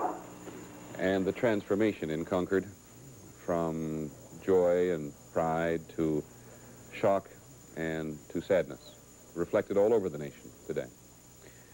We're joined now by the Reverend Jesse Jackson. We are joined on tape by the Reverend Jesse Jackson, who knew one of the astronauts on board and, like so many people this morning who had some connection with the space community, simply wanted to say something about it. Our prayers and deepest sympathies go out to the family and friends of the 7 astronauts who perished in the explosion of the space shuttle today. Ronald McNair was a personal friend of mine and a fellow alumnus from North Carolina A&T State University. We recently shared the platform together at A&T, where I was the commencement speaker, and he received an honorary doctorate degree.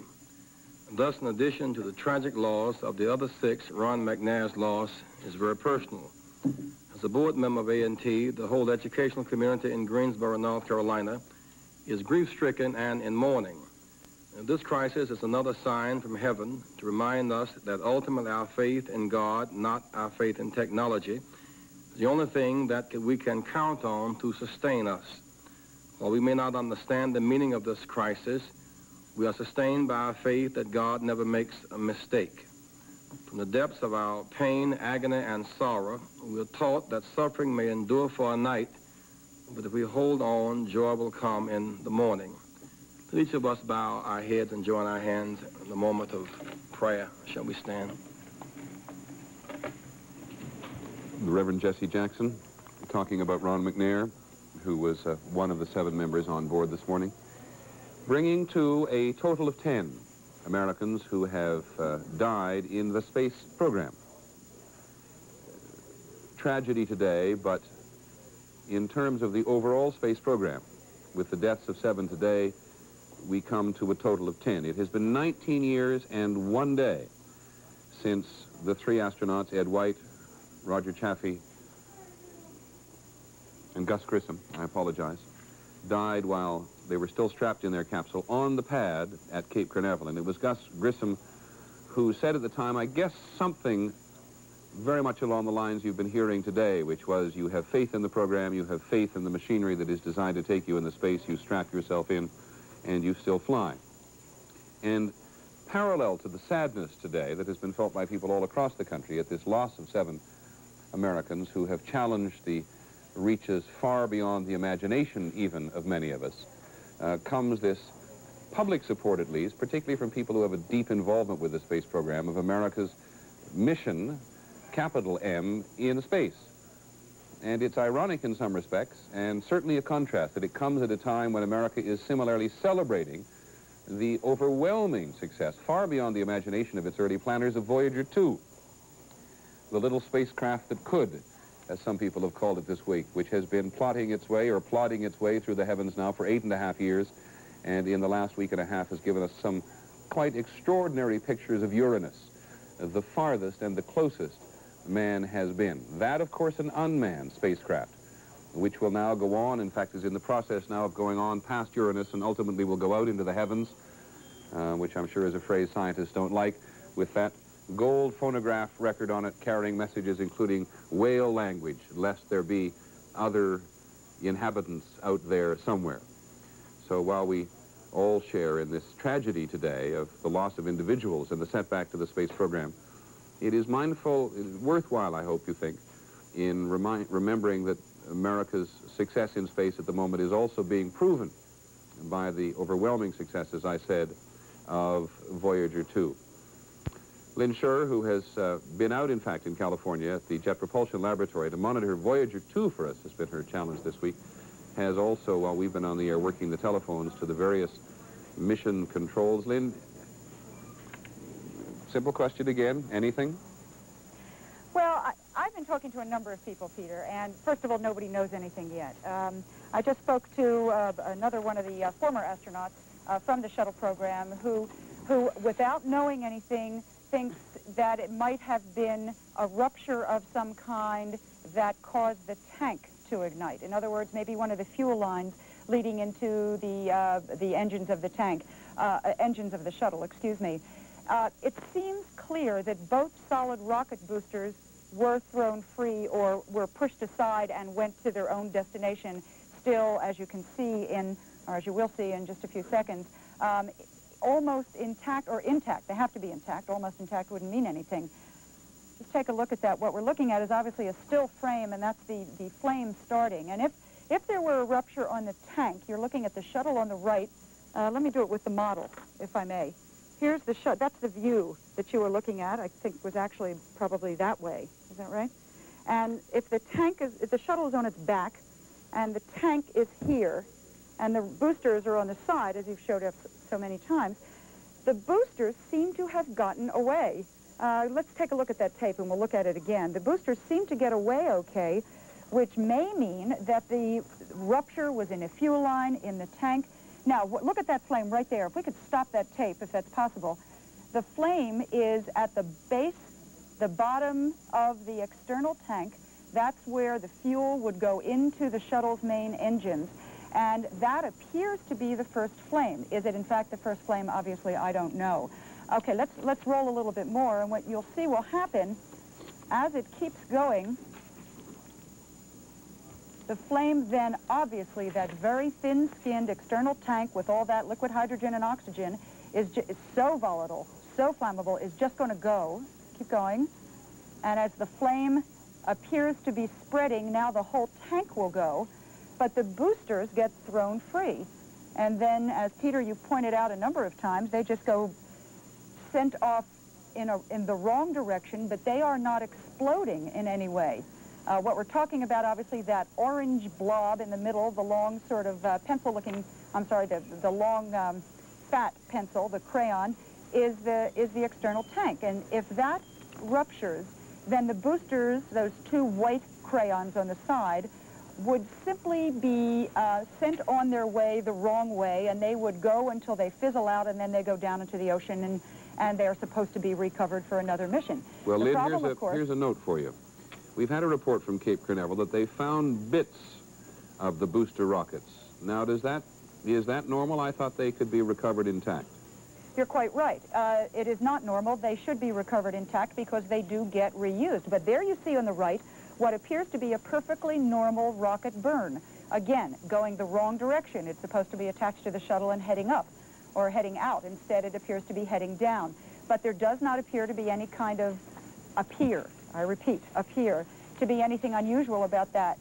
If there were an explosion within the tank, as we're speculating, it is possible that it could have affected a piece of one of the boosters, which may account for why there are pieces of the boosters. But I don't want to take this too far because it's dangerous without really knowing what happened. Well, but Peter, you're entirely right that if they find pieces of a booster, obviously the booster did not make it intact. Well, I would like you to ask one question, and I couldn't agree with you more that getting too deep. We've only got about 15 minutes before NASA promises they're going to come and tell us something. But one of the European scientists, Mike Lee, told us earlier this morning, it speculated that the bad weather at the Cape, particularly the cold, that Arctic wind that pushed down right into the deep south in the last couple of days, may have had some effect on the main tank. Is that a consideration, at least?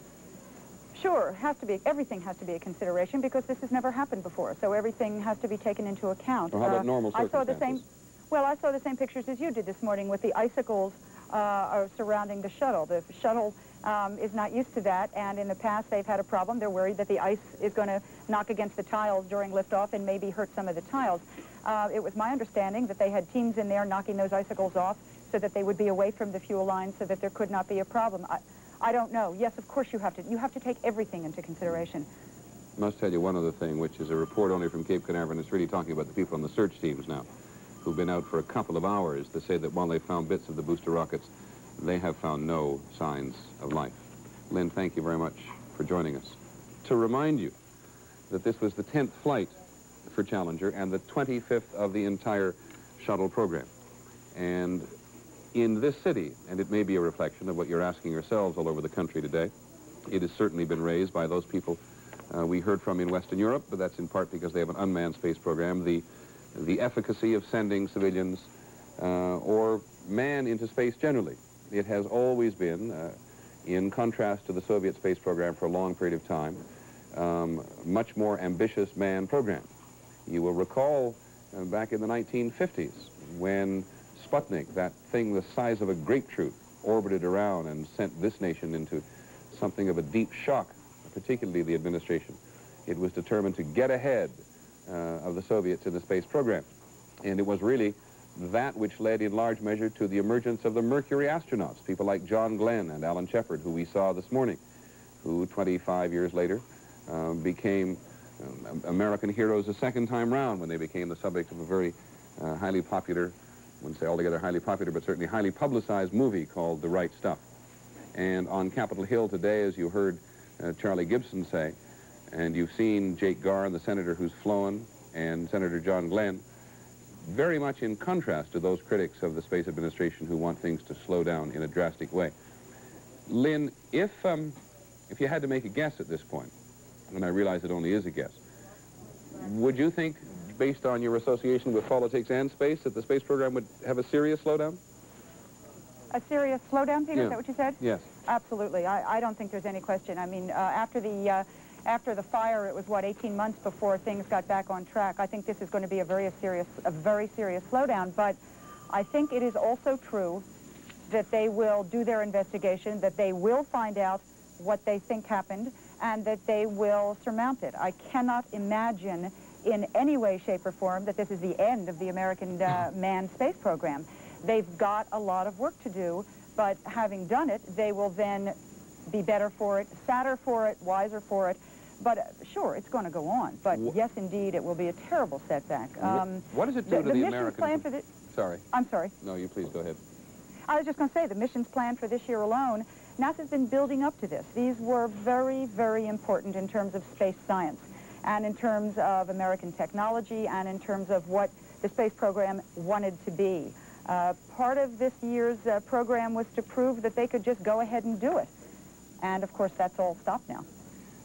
What does it do to the American space program competitively? There are competitors out there, certainly in terms of the shuttle mission. They're the unmanned spacecraft in Europe. What does it do to us competitively? Well, if again, let us just purely speculate. If the American space program is on hold for 6 months or a year, and I don't know that that's what's going to happen, then somebody who needs a satellite lifted up there sooner rather than later might want to go to one of the competitors. It is not clear to me that there is space available on any of those unmanned competitors for immediate launch. They have their backups as well. The Ariane spacecraft has not lifted off perfectly every single time. They've had their accidents. Luckily, they don't have people on board. It hasn't been quite as tragic as today. But the Chinese have had problems. They've got spacecraft going up. So sure, NASA could very well lose some business if there is room available on other rockets going up, and if it is so important to the people who need their satellites or whatever launched that they will choose to go somewhere else. Could be a terrible setback. I hope you won't mind a family remark, but now I know why you cover space for us. Lynn, thank you very much. We'll get back to you. We said earlier that this is really an international crisis or an international ordeal, because it isn't just America in any way, shape, or form that has been affected by this today. I think we mentioned a number of times before in the time we've been on that the Soviets were among the very first to express their condolences to the families of the 7 astronauts on board without any other public indication except sheer sadness. The Soviets being not only aggressive competitors in space, but a nation very deeply involved in space, with something of the same link between the Soviet public and the space program in terms of admiration that has existed in America for so long. And there, of course, has been reaction elsewhere. I want to go back now to ABC's Mike Lee, who's in London. The British public first learned of the shuttle tragedy through late afternoon TV news bulletins. The space shuttle explodes just after takeoff. All 7 on board are feared dead. The Space Shuttle Challenger has exploded and disintegrated shortly after takeoff. It was carrying a crew of 7, including a woman teacher, and there are no reports of any survivors. Reaction on the streets is one of disbelief and shock. Horrific, yeah, sure. It's absolutely terrible. I'm just shocked. I, just come in and I want to ask you 2 things. I'm quite amazed about it. Speechless, really. And there is a statement from the 4 British astronauts due to join the U.S. Space Shuttle program on future missions. We are saddened by the tragic loss of life at Kennedy Space Center, and our deepest sympathy is extended to the wives and families of the shuttle crew. At this moment, says the British astronaut statement, the full circumstances are not known. Therefore, its impact on the Skynet 4 program cannot be determined. Throughout this country, as indeed throughout the world, people were standing by their TV sets, in homes, offices, and in pubs for the latest news. In the Soviet Union, the news was announced by TASS and dispatched from New York. And Soviet TV tonight carried pictures of the tragedy from Florida. And, of course, the reaction has extended even farther and wider than that. Xinhua, the Chinese news agency, reported from Washington on this crash. It's been reported in virtually every part of the world, which says, A, obviously something about the tragedy, but B, something about America and space. And as we were talking with Mike Lee in London earlier today, it is the kind of thing which evokes enormous sympathy for America in other parts of the world, no matter what those people in some other parts of the world think of America in an overall way. And so it is very much a shared ordeal. Charlie Gibson earlier was talking about Congressman George Brown's comments on Capitol Hill, and he in fact is now on Capitol Hill with the congressman himself. Charles? Peter, we were talking earlier about Congressman Brown and his comments involving what this may have to do in the long run with the shuttle program and what effects it may have. As I mentioned earlier, I think every member's reactions first have been to the human side of this question, but then there are inevitable questions about what will follow. Congressman, what do you think in the long run this will do to the shuttle program? Well, obviously, there are a number of important repercussions. For example, we may lose considerable commercial launch business as a result of this, partly because we won't be able to maintain the schedule that we have tried to establish for launch of communication satellites and things of that sort. The remaining shuttle capacity, now reduced by the loss of this orbiter, will have to give a higher priority to the military launches, which reduces the amount of available space for commercial launches. Well, Congressman, you know more probably about the militarization of space and the military use of space than anybody around here, and the Air Force has been quite a critic of the shuttle program, hasn't it? And what do you think this will do in the long run to the military's use of the shuttle program? Well, the military's taken a position that they need reliability, and that they can get better reliability with unmanned launches, and they have been pressuring to maintain an unmanned launch capability. I think that this will strengthen their case for greater reliance upon the unmanned launches. At the same time as it causes us to lose some of the commercial business. From a financial standpoint, it may have a serious adverse impact upon the whole shuttle program. Do you think there's a possibility the military would pull out on its use of the shuttle? Well, they've tried to do that in the past, but as a matter of national policy, I think we've wanted to keep them utilizing the shuttle because we want to make the shuttle as viable as possible. In other words, we want to give it a full load as often as we can. So you think Congress will urge the military to stay in the program, but that there may be another look at using unmanned as opposed to manned shots for military uses? Well, I think this applies particularly to the commercial communication satellites. We're in competition with the French, for example, to launch those. The French use an unmanned vehicle, and I think they're going to pick up business as a result of this failure.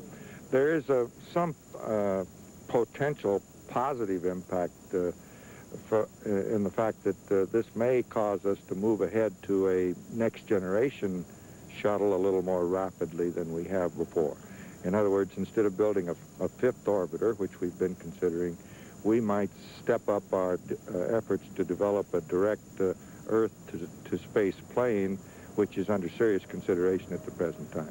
How about effects on the space station? That has been a major effort of the President's. Do you think it could have some repercussions in that area? There's no question about it. The space station, as a result of this accident and also as a result of budgetary considerations, may be set back as much as 3 or 4 years now.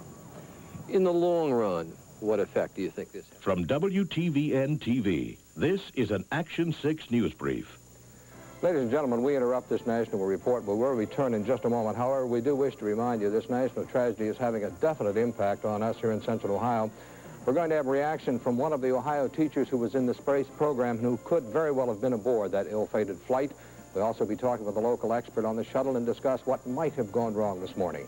We'll have reaction from people who are watching the space shuttle explosion, other reaction from Ohio Senator John Glenn, and all the very latest news on this national tragedy right here. It'll be coming up on Action 6 News, but right now we return to ABC News. Oh, this whole matter is going to have to be rethought, and it may call for a reconfiguration of our space transportation system and the whole shuttle program. All right, Congressman Brown, thank you very much. Peter, as we talked about earlier, an awful lot of questions still to be answered, and it's very early to be asking them, and obviously the reaction up here is still very human, but those questions already being addressed and will be in considerable measure over the next few weeks. I suspect that after Congress comes back from the George Washington birthday holiday, there will be considerable hearings on the issue, both as to the cause of this tragedy today and where the space program goes from here. Peter?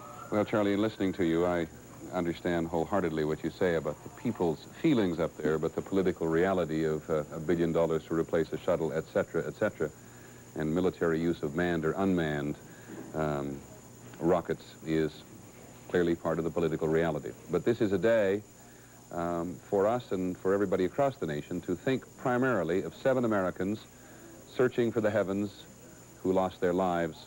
There is surely no doubt. And they are, as you look at them, Gregory Jarvis, who was the payload specialist, 41 years old. He was an engineer with the Hughes Aircraft Corporation. He was on this flight of Challenger to test the effects of weightlessness on fluids carried in tanks. Greg Jarvis. Francis, or Dick Scobie, who was the commander of the flight making his 2nd shuttle flight, a pilot who flew innumerable combat missions in Vietnam, a man of 47, 46 years old, of the Vietnam pilot generation. Mike Smith, who was his co-pilot, who was 40, It was his first mission today, his first shuttle flight, I should say. He was also trained as a test pilot, which, of course, all the early astronauts were trained as test pilots, and he saw combat on missions in Vietnam.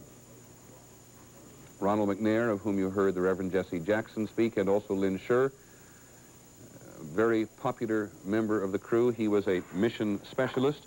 He became an astronaut in 1979, and this was actually his second shuttle mission. And he was not by any means the first black American to fly, but he was one of the first black Americans chosen to be part of the astronaut program as it got broader and wider. Judy Resnick, of whom Lynn Scher spoke so warmly. You cover people like this as a reporter, you invariably become friends. Judy was a concert pianist, had a doctorate in electrical engineering, and as Lynn Scher told us earlier, all she ever wanted to do was to fly in space. Ellison Onizuka, who used to bring the macadamia nuts to Cape Canaveral, one of the great advertisements from the state of Hawaii. Onizuka was a Hawaiian, and he is survived by his wife and 2 children. And Krista McAuliffe, who inevitably will always be known as the teacher in space, and of whom Dick Scobie, the commander, said he never resented. It was her turn, it was her publicity. She represented something, and not just for the space program, but for the nation.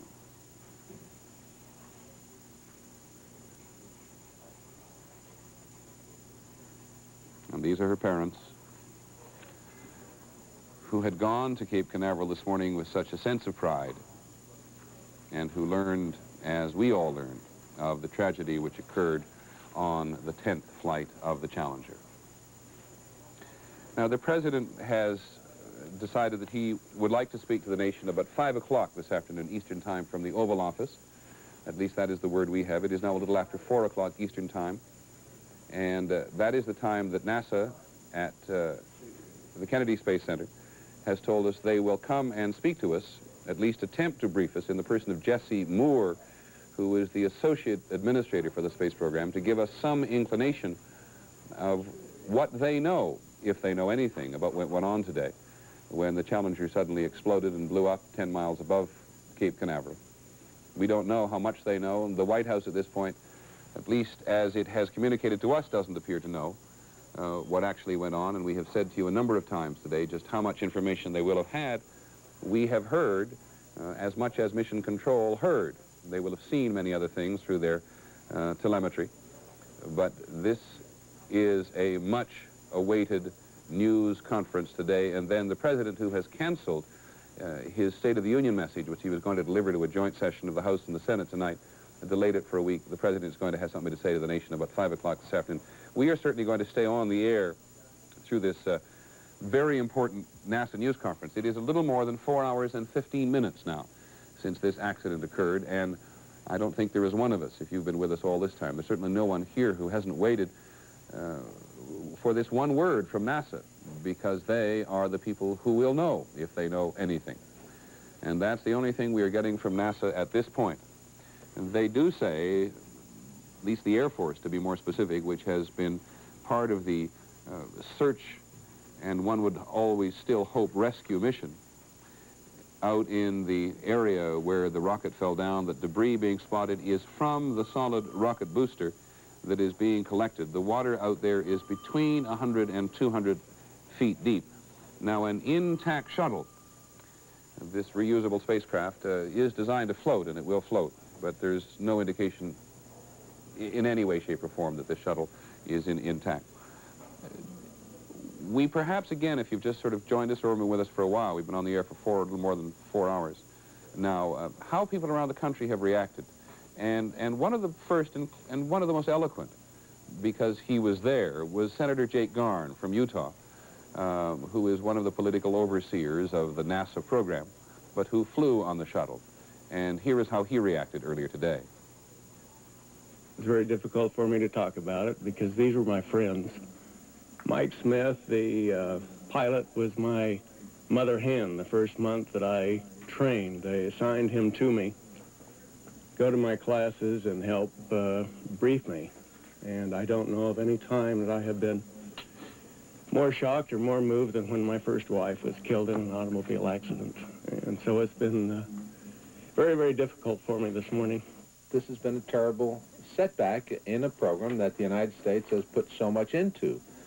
We were supporting our intention by continuing to accelerate the pace of manned flight. And I think it's going to cause a tremendous amount of re-examination before we take the risk, which is associated with this and certainly borne home today, of this kind of a program. And it's been an extraordinarily, viable program, and this is just a tragic thing. So I really don't have any detail on it. When did the president... Except the motion, saw the president, was in there to help tell him about it, and then went in afterward to see him, and his concerns are the same for the families and everybody else involved in all of this. This is a day we've managed to avoid for a quarter of a century. It's a day we've talked about before and speculated on, and it finally has arrived. We hope we could push this day back forever. But the people that were on the flight today carried our hopes and dreams along with them, and they'll live forever in our memories. And I guess that's the best tribute we can give to them. Our prayers, our sympathy, our condolences go out to their families and friends, and I guess that's about all we can say about them right at this time. It's been an amazing success story up to this very tragic accident today. John Glenn and others expressing their sentiments about this tragedy today as we watch that one, in great contrast to what we usually get from NASA, this one signal telling us that the news conference will begin momentarily, as something of an aside and about the power of the space program in terms of the public imagination, in terms of personality, campaigning with John Glenn during the '84 campaign. Some of you may recall he actually decided he wanted to run for president, and while I mean no political disrespect to him at all, you would wander through places with John Glenn all those years after he became the first American to orbit the Earth in the Mercury program. Gemini or Mercury? Mercury, thank you. In the Mercury program, all those years ago, and he was running for president, and people would stand. I remember once being in a shopping center with him, I think in Iowa, and people would stand there, and they never saw him, a great many people, as a political candidate, much to his regret and the regret of his staff, obviously. But they always saw him as the astronaut. And people would bring their children up to John Glenn and introduce their children who had been named after John Glenn, because his exploits in space had so captured the imagination of those of us who are so earthbound. And so it is with the people who continue to explore space. We talked to Lynn Shure a little while ago about the new dimension of imagination that has been captured in the land with the advent of women in space. And now that it has been firmly and clearly established that it is no more dangerous for a woman in space than it is for a man, as has been proved in past shuttle missions, there's been that other dimension. One personal note, if you'll forgive me, I have a daughter who has only one autograph picture, not of her father, it's of Sally Ride. Some indications of how across the land the public connection with astronauts, even when we get blasé about it, brings about the kind of response which has been evoked across the land and around the world today in terms of an American space tragedy.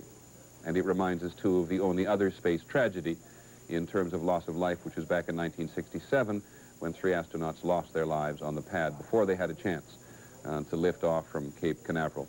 It was then Cape Kennedy and became Cape Canaveral again.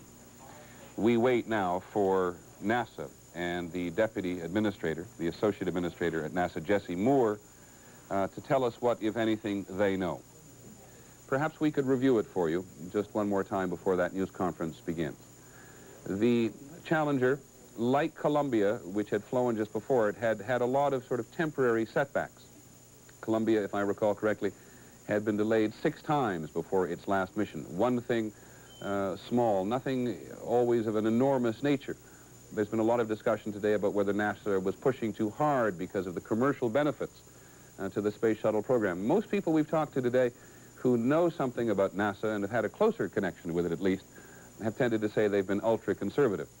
So after numerous delays with Columbia, there were again delays with Challenger, the most recent 48 hours ago, with a door that wouldn't close.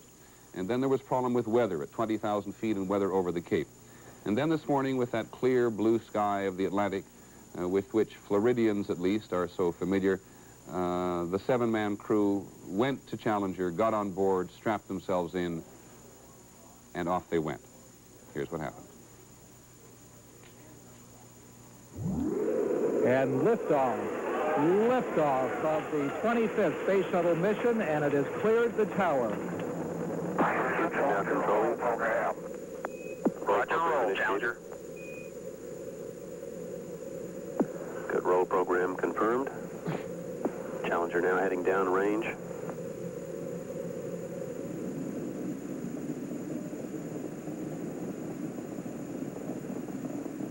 Engines beginning throttling down now. Clearly see at 94%. Eastern Standard Time. Throttles for most of the flight, 104%. When the 10th flight for Challenger 65% shortly began, and it drove towards orbit with everything absolutely normal. Running normally, 3 good fuel cells, 3 good APUs. Velocity 2,257 feet per second. Altitude 4.3 nautical miles. Downrange distance 3 nautical miles.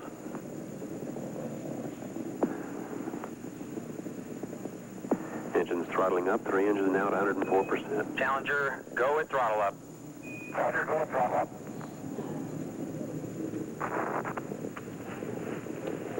One minute, 15 seconds. Velocity 2,900 feet per second. Altitude 9 nautical miles. Downrange distance 7 nautical miles.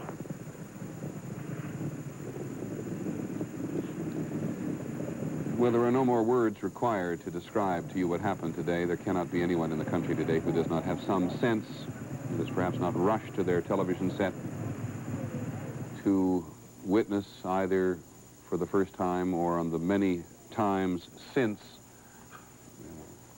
that you've had a chance to see it, what actually happened there today.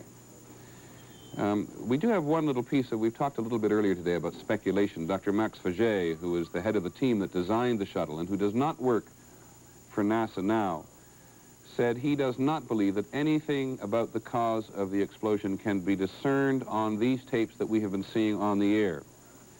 And he says that based on what he has been seeing on television, there isn't any evidence that would help us pinpoint the cause of the explosion. It's very important because, in part because we have perhaps been on the air for some considerable period of time, there has been a tendency to speculate a little. So I just want to quote Dr. Faget there, who was one of the team that designed the shuttle.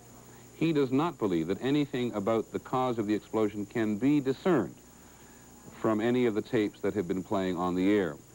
ABC's Lynn Scher at the Jet Propulsion Laboratory, or out in California at least, not at the Jet Propulsion Lab. Yes, Lynn? Peter, I also just got some information about Max Faget, coincidentally, and it's my information that he has said he simply has no idea, he, of course, being the man largely responsible for designing the shuttle. I wanted to add a couple of things, and it's along the same line. We've talked about, let's narrow it down, the 3 possibilities that could have caused this thing. 1, that was one of the solid rocket boosters. 2, that it was one of the main engines. Let me show you on the model. Perhaps it was one of the 2 solid rocket boosters. Perhaps it was a main engine that simply let go and caused the fire, or perhaps it was the external tank itself that ruptured. I think the important thing to keep in mind, it has been pointed out to me, is that this was so catastrophic that it is probably not an engineering problem, i.e., these structures just don't fall apart like that, or they're certainly not meant to. There is no history to indicate that they would do that. Yes, we have seen that flame at about the midpoint or the lower third of the tank. Whether the flame started there and there was a rupture in the tank or a fuel line that caused it, or whether, in fact, that's a secondary reaction from an explosion in one of the engines or somewhere else, we simply don't know. And I think the quote you were reading from Dr. Faget is obviously to the point. One Lynn, final note. Yeah. He also does say, having said that he can't see anything on the tape, he also say the flame observed between the shuttle and the external tank could be a fire inside the shuttle burning through the skin. Has anybody else suggested that to you? Nobody has suggested that to me. That is one area that I haven't heard of. But the flames, sure, it could have started anywhere, but there are flames around the engine. There are flames around the edges of the solid rocket boosters. There is enough heat generated there that if any of the liquid hydrogen or oxygen were to escape from the main tank, that would obviously cause that kind of explosion. The only good news in all of this, and it's not such good news, but it may be helpful news, let's call it that, was pointed out to me that there is no time during a shuttle flight when there is more telemetry than during the ascent phase. In other words, while the shuttle is going up at exactly the time that it exploded, reams of material is coming down and going into the monitors and onto tapes and everything down at Mission Control in Florida and in Houston. If there is a way to analyze that data, they have a shot at it because they have just about every bit of information that they need to know already in their memory banks. Well, what's your own sense? Can they do it fast enough to satisfy a clearly anxious nation?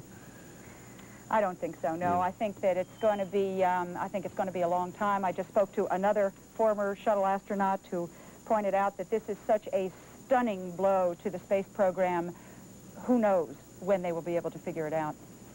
Then thank you very much indeed. I just want to go back to Dr. Faget again, who has emerged at a very useful time. If we could look once again at the picture, not so much of the explosion, but afterwards, we may be able to be slightly more helpful with, from an educational point of view, because the white cloud after the explosion, we want to go actually a little farther ahead of this.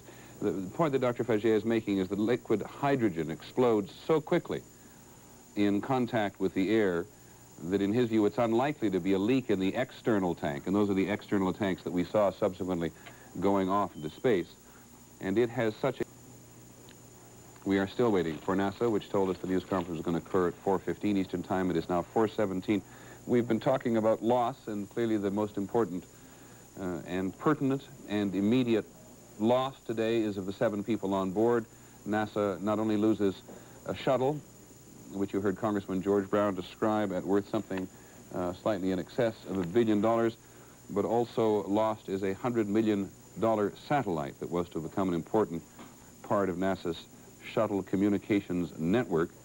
And there was a smaller $10 million payload on board that was part of an experiment to study Halley's Comet, which, as you know, has now gone behind the sun and is not going to be seen, if it's seen at all, by many people in the country until sometime in March.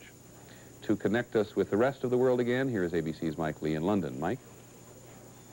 Peter, as you might imagine, there are reactions coming in officially and unofficially. The latest we have is from the Queen herself, and I'll read it verbatim. Prince Philip and I were shocked and saddened by the news from Cape Canaveral.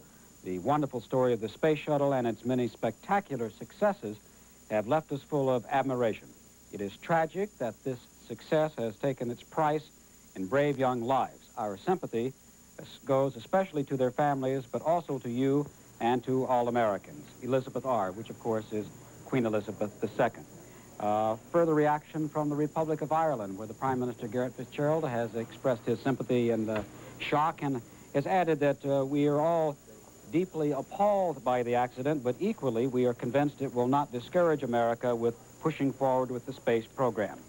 A note of perhaps irony, but perhaps worth mentioning as a connection to London, and I think people over here will use this to further their feeling of closeness to the American people tonight. Ms. McAuliffe's life was insured for $1 million through Lloyd's of London. That insurance policy, we are given to understand, was donated from an American company and arranged here, Lloyd's of London. It's certainly of little consequence to her family, but something that the people over here will, of course, take note of. Mike, thank you very much, and reaction comes clearly also from north of the border. The Canadians have long had an interest in the American space program. A Canadian astronaut has already flown on board the shuttle. He's a Canadian naval officer. I've forgotten his name, I'm sorry to say. But he's become something of a national hero in Canada as well as he travels back and forth across the nation, getting the same kind of treatment from young school children in Canada that astronauts get in this country. And of course, Canada has the great arm on board the shuttle, which has been so useful that Lynn Sure described to us so accurately before. The Canadian Prime Minister, Brian Mulroney, when he heard the news this morning, called up the American ambassador right away, and then there was a minute of silence in the Canadian House of Commons in Ottawa. Again, all of this, we tell you, not only to report the news that is going on, but simply to illustrate, again, just how extensively the impact of this tragedy has been felt on a global basis. Out of the corner of my eye here, and I'll show it to you again, we have been watching the single message we have had from Mission Control, if we could look at it, please, from the Kennedy Space Center.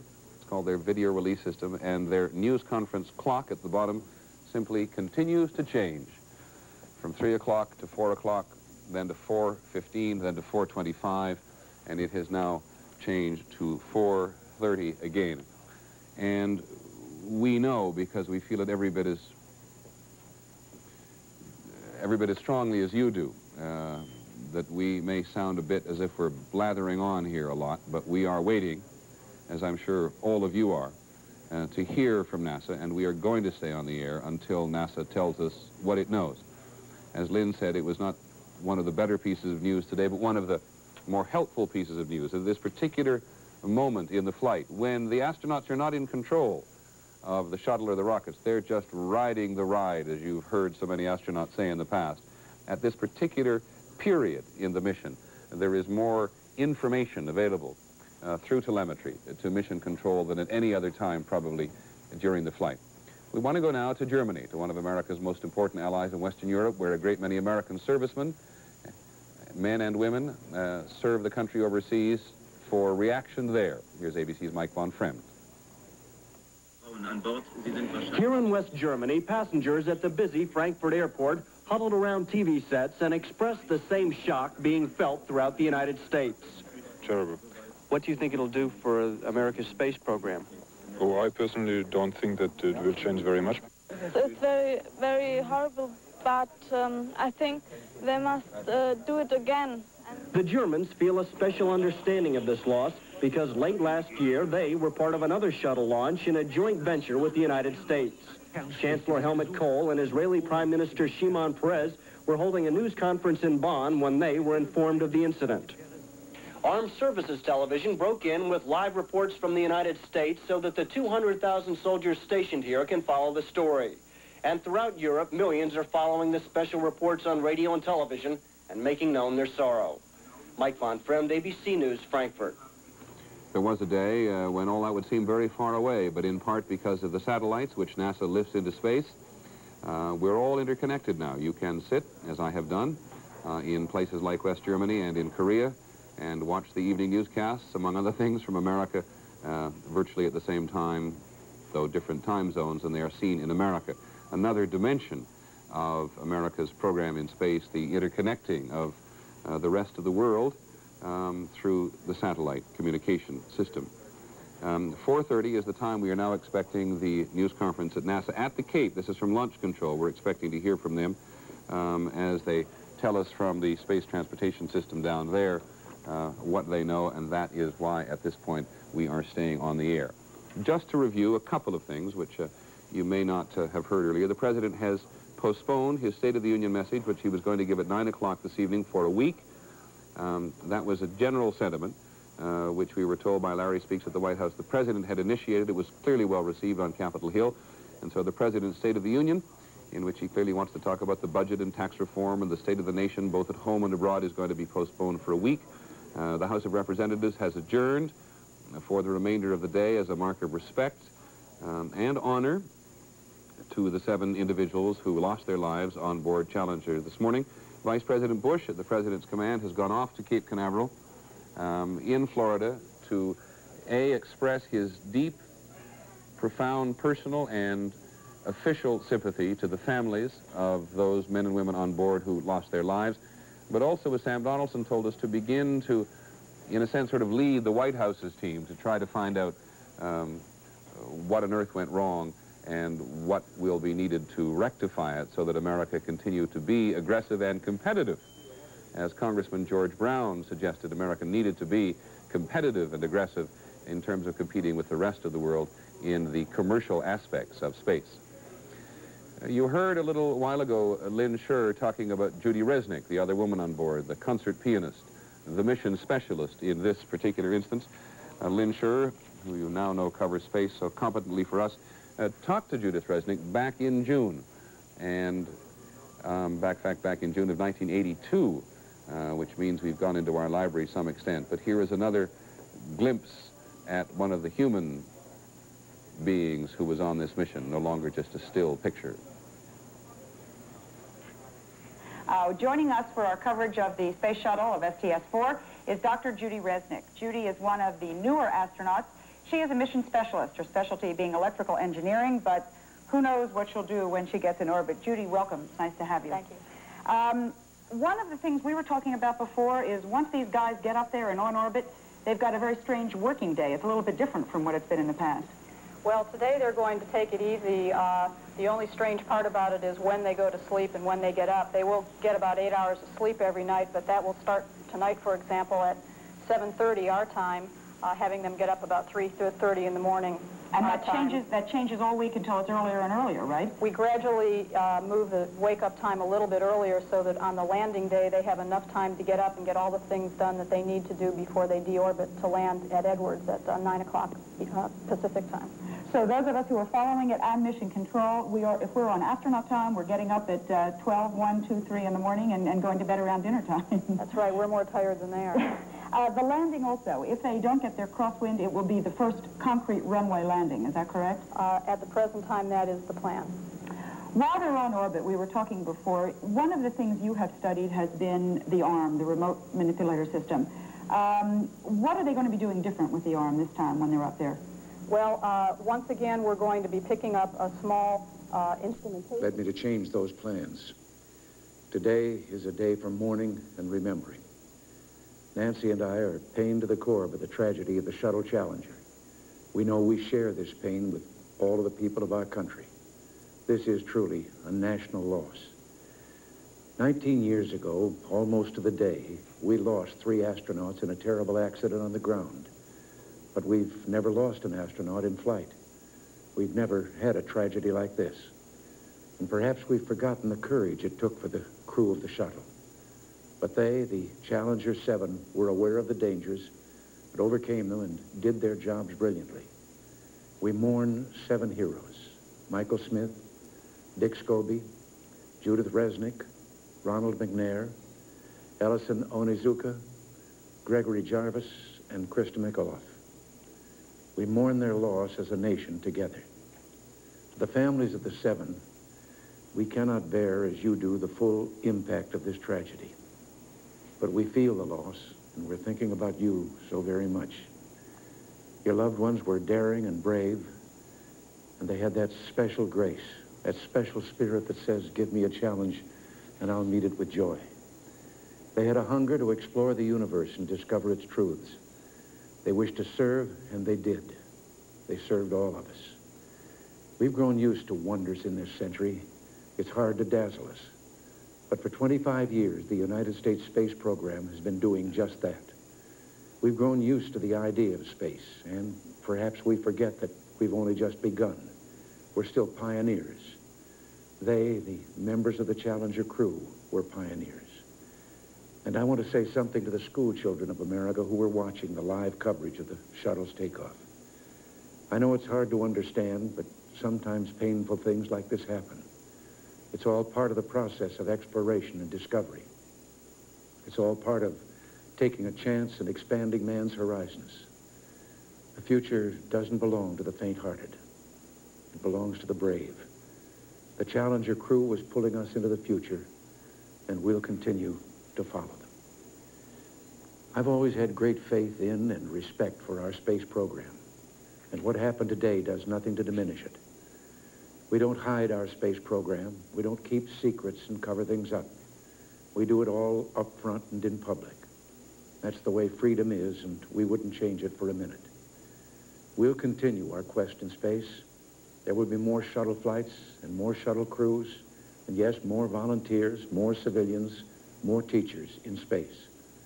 Nothing ends here. Our hopes and our journeys continue.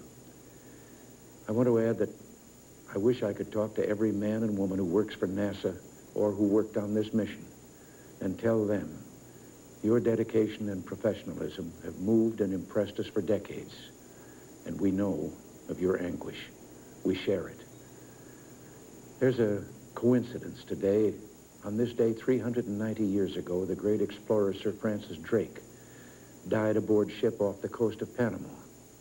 In his lifetime, the great frontiers were the oceans, and a historian later said he lived by the sea, died on it, and was buried in it.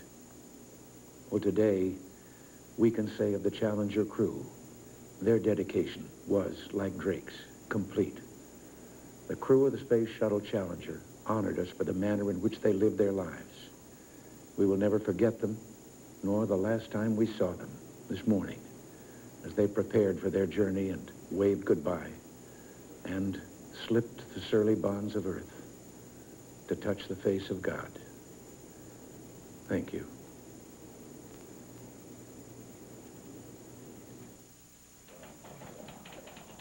Live from the White House in Washington, D.C., the President of the United States with a talk to the American people on this day when 7 of their fellow Americans, 7 individual and unique human beings, apparently perished in the fireball that became the Space Shuttle Challenger.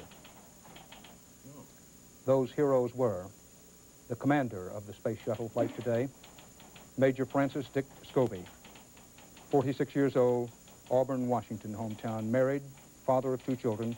This was his 2nd mission and his 1st command of a shuttle mission. He is a retired major from the United States Air Force. Francis Scobie was the shuttle commander today. His pilot, riding in effect 2nd seat, Mike Smith, 40 years old, from Beaufort, North Carolina. Married, the father of 3 children. This was his 1st mission. He's a commander by rank in the United States Navy, a graduate of the United States Naval Academy. Among the other heroes aboard, Mission Specialist Judith Resnick, 36, hometown, Akron, Ohio. Unmarried. She had a doctorate in electrical engineering, was a classical pianist. This was her 2nd mission. She was the 2nd American woman in space, 2nd behind Sally Ride. This was her 2nd shuttle mission. She was trained to operate the shuttle's robot arm. Mission Specialist Ronald McNair, among the heroes, 35 years old, Lake City, South Carolina, his hometown. The father of 2 children, married, a doctorate in physics from MIT. This was his 2nd flight.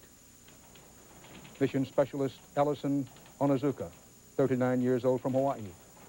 Married, father of 2 children, an Air Force colonel. This also was his 2nd flight. His 1st flight was a secret one for the Defense Department some months back.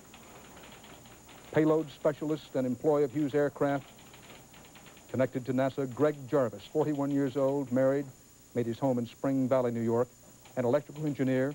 He was bumped from 2 previous flights, but was finally getting a chance to go, and oh, how he looked forward to it. His job was to conduct experiments on how liquids behave in the weightlessness of space.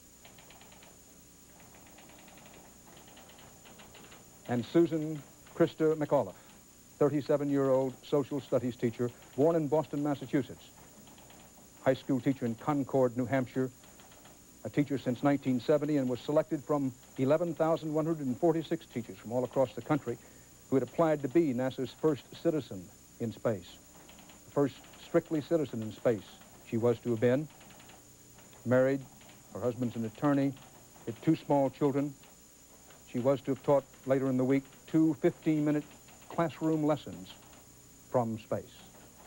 Those, the 7 Americans who perished today aboard the Space Shuttle Challenger in a ball of flame. In the California desert north of Los Angeles is the Rockwell International Facility where the Space Shuttle Challenger was put together. CBS News correspondent Jerry Bowen has been there for reaction. This is where the Challenger was built, Rockwell International in the Mojave Desert at Palmdale, California. Over the lunch hour today, the people who had put the Challenger together sat in stunned disbelief as they watched their spaceship on the videotape replays, exploding over and over again. When the word started coming out, people were really down. Emotions were, a few people around the plant crying. People just felt really bad because of something they built, and they really were happy to see it go and stuff. And when that came around, everybody was really down about it. And I feel sorry for all the things that happened over there, and I'd like to tell the families and everybody else how sorry we are. Crushed. It's very hard to understand that you work on something and have so much pride and know that it happened and that there's nothing really you can do but just the pride of knowing that you worked on it. Sorrow, wounded pride, utter helplessness. The feelings of the space-age workers who helped the Challenger rise from the California desert. Jerry Bowen, CBS News, Los Angeles. And now, as it happened, videotape from this morning's tragedy and explosion in space. This was the 56th manned space launch for the United States. And liftoff of the 25th Space Shuttle mission, and it has cleared the tower. Now controlling. Roger, roll, Challenger. Good roll program confirmed. Challenger now heading downrange.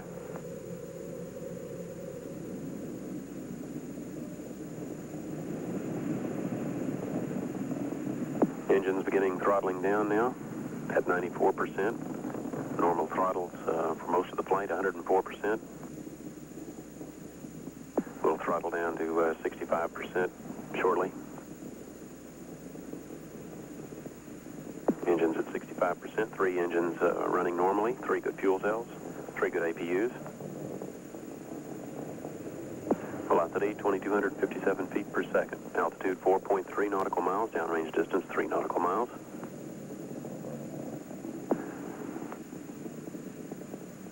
Engines throttling up, 3 engines now at 104%. Challenger, go at throttle up. Challenger, go at throttle up.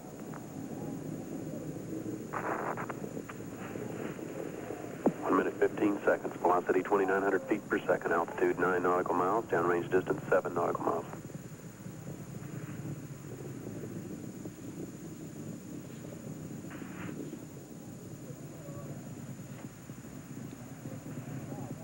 And the flaming debris got smaller and smaller as it rained for 45 minutes into the Atlantic Ocean just southeast of the Kennedy Space Center at Cape Canaveral, Florida.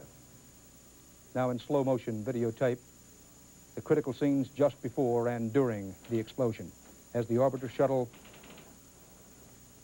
rides on its own liquid fuel tank and with the solid booster rockets on the sides.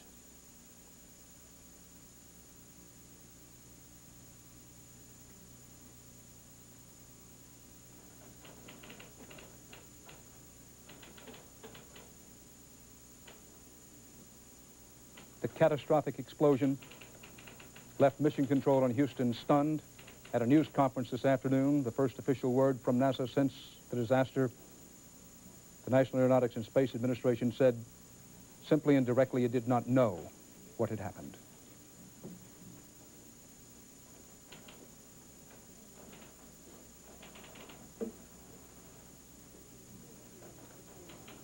For CBS News in New York, Dan Rather with Bruce Hall, CBS News at Cape Canaveral, Florida. We'll have full coverage of what happened today and reaction to it on the CBS Evening News later. And shortly, coming up next, in many of these stations, your early local news. For now, good day.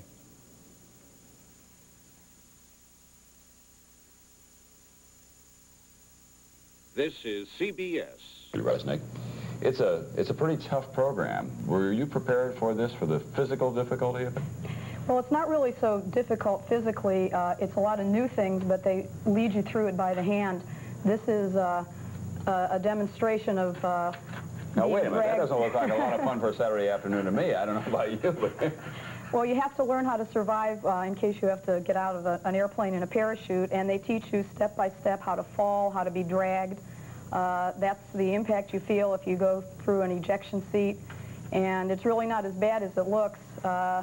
They show you how to fall into the water by, instead of letting you fall the first time, they let you slide down a slide wire. Like I say, they break you into it gradually. Were you a tomboy when you were a kid? No. You weren't, and you took to this right away. You like it? It's fun. What's the best part about being an astronaut? Everything. You just like it all? Yes. You get to exercise your training, electrical engineering, and expand your knowledge enormously, I would think. Yes, I think the best part technically is that it's a very well-rounded approach to science and technology, and we get to do a little bit of everything and state-of-the-art, and it's always a challenge. What happens when you meet a man who's not in the space program and doesn't know who you are, and you say, I'm an astronaut? Does he say, yeah, you're too cute to be an astronaut. Come on, little lady, you can't be an astronaut? I just tell him I'm an engineer. You don't tell him you're an astronaut? Not unless he asks. Do you really, you mean when you meet people for the first time?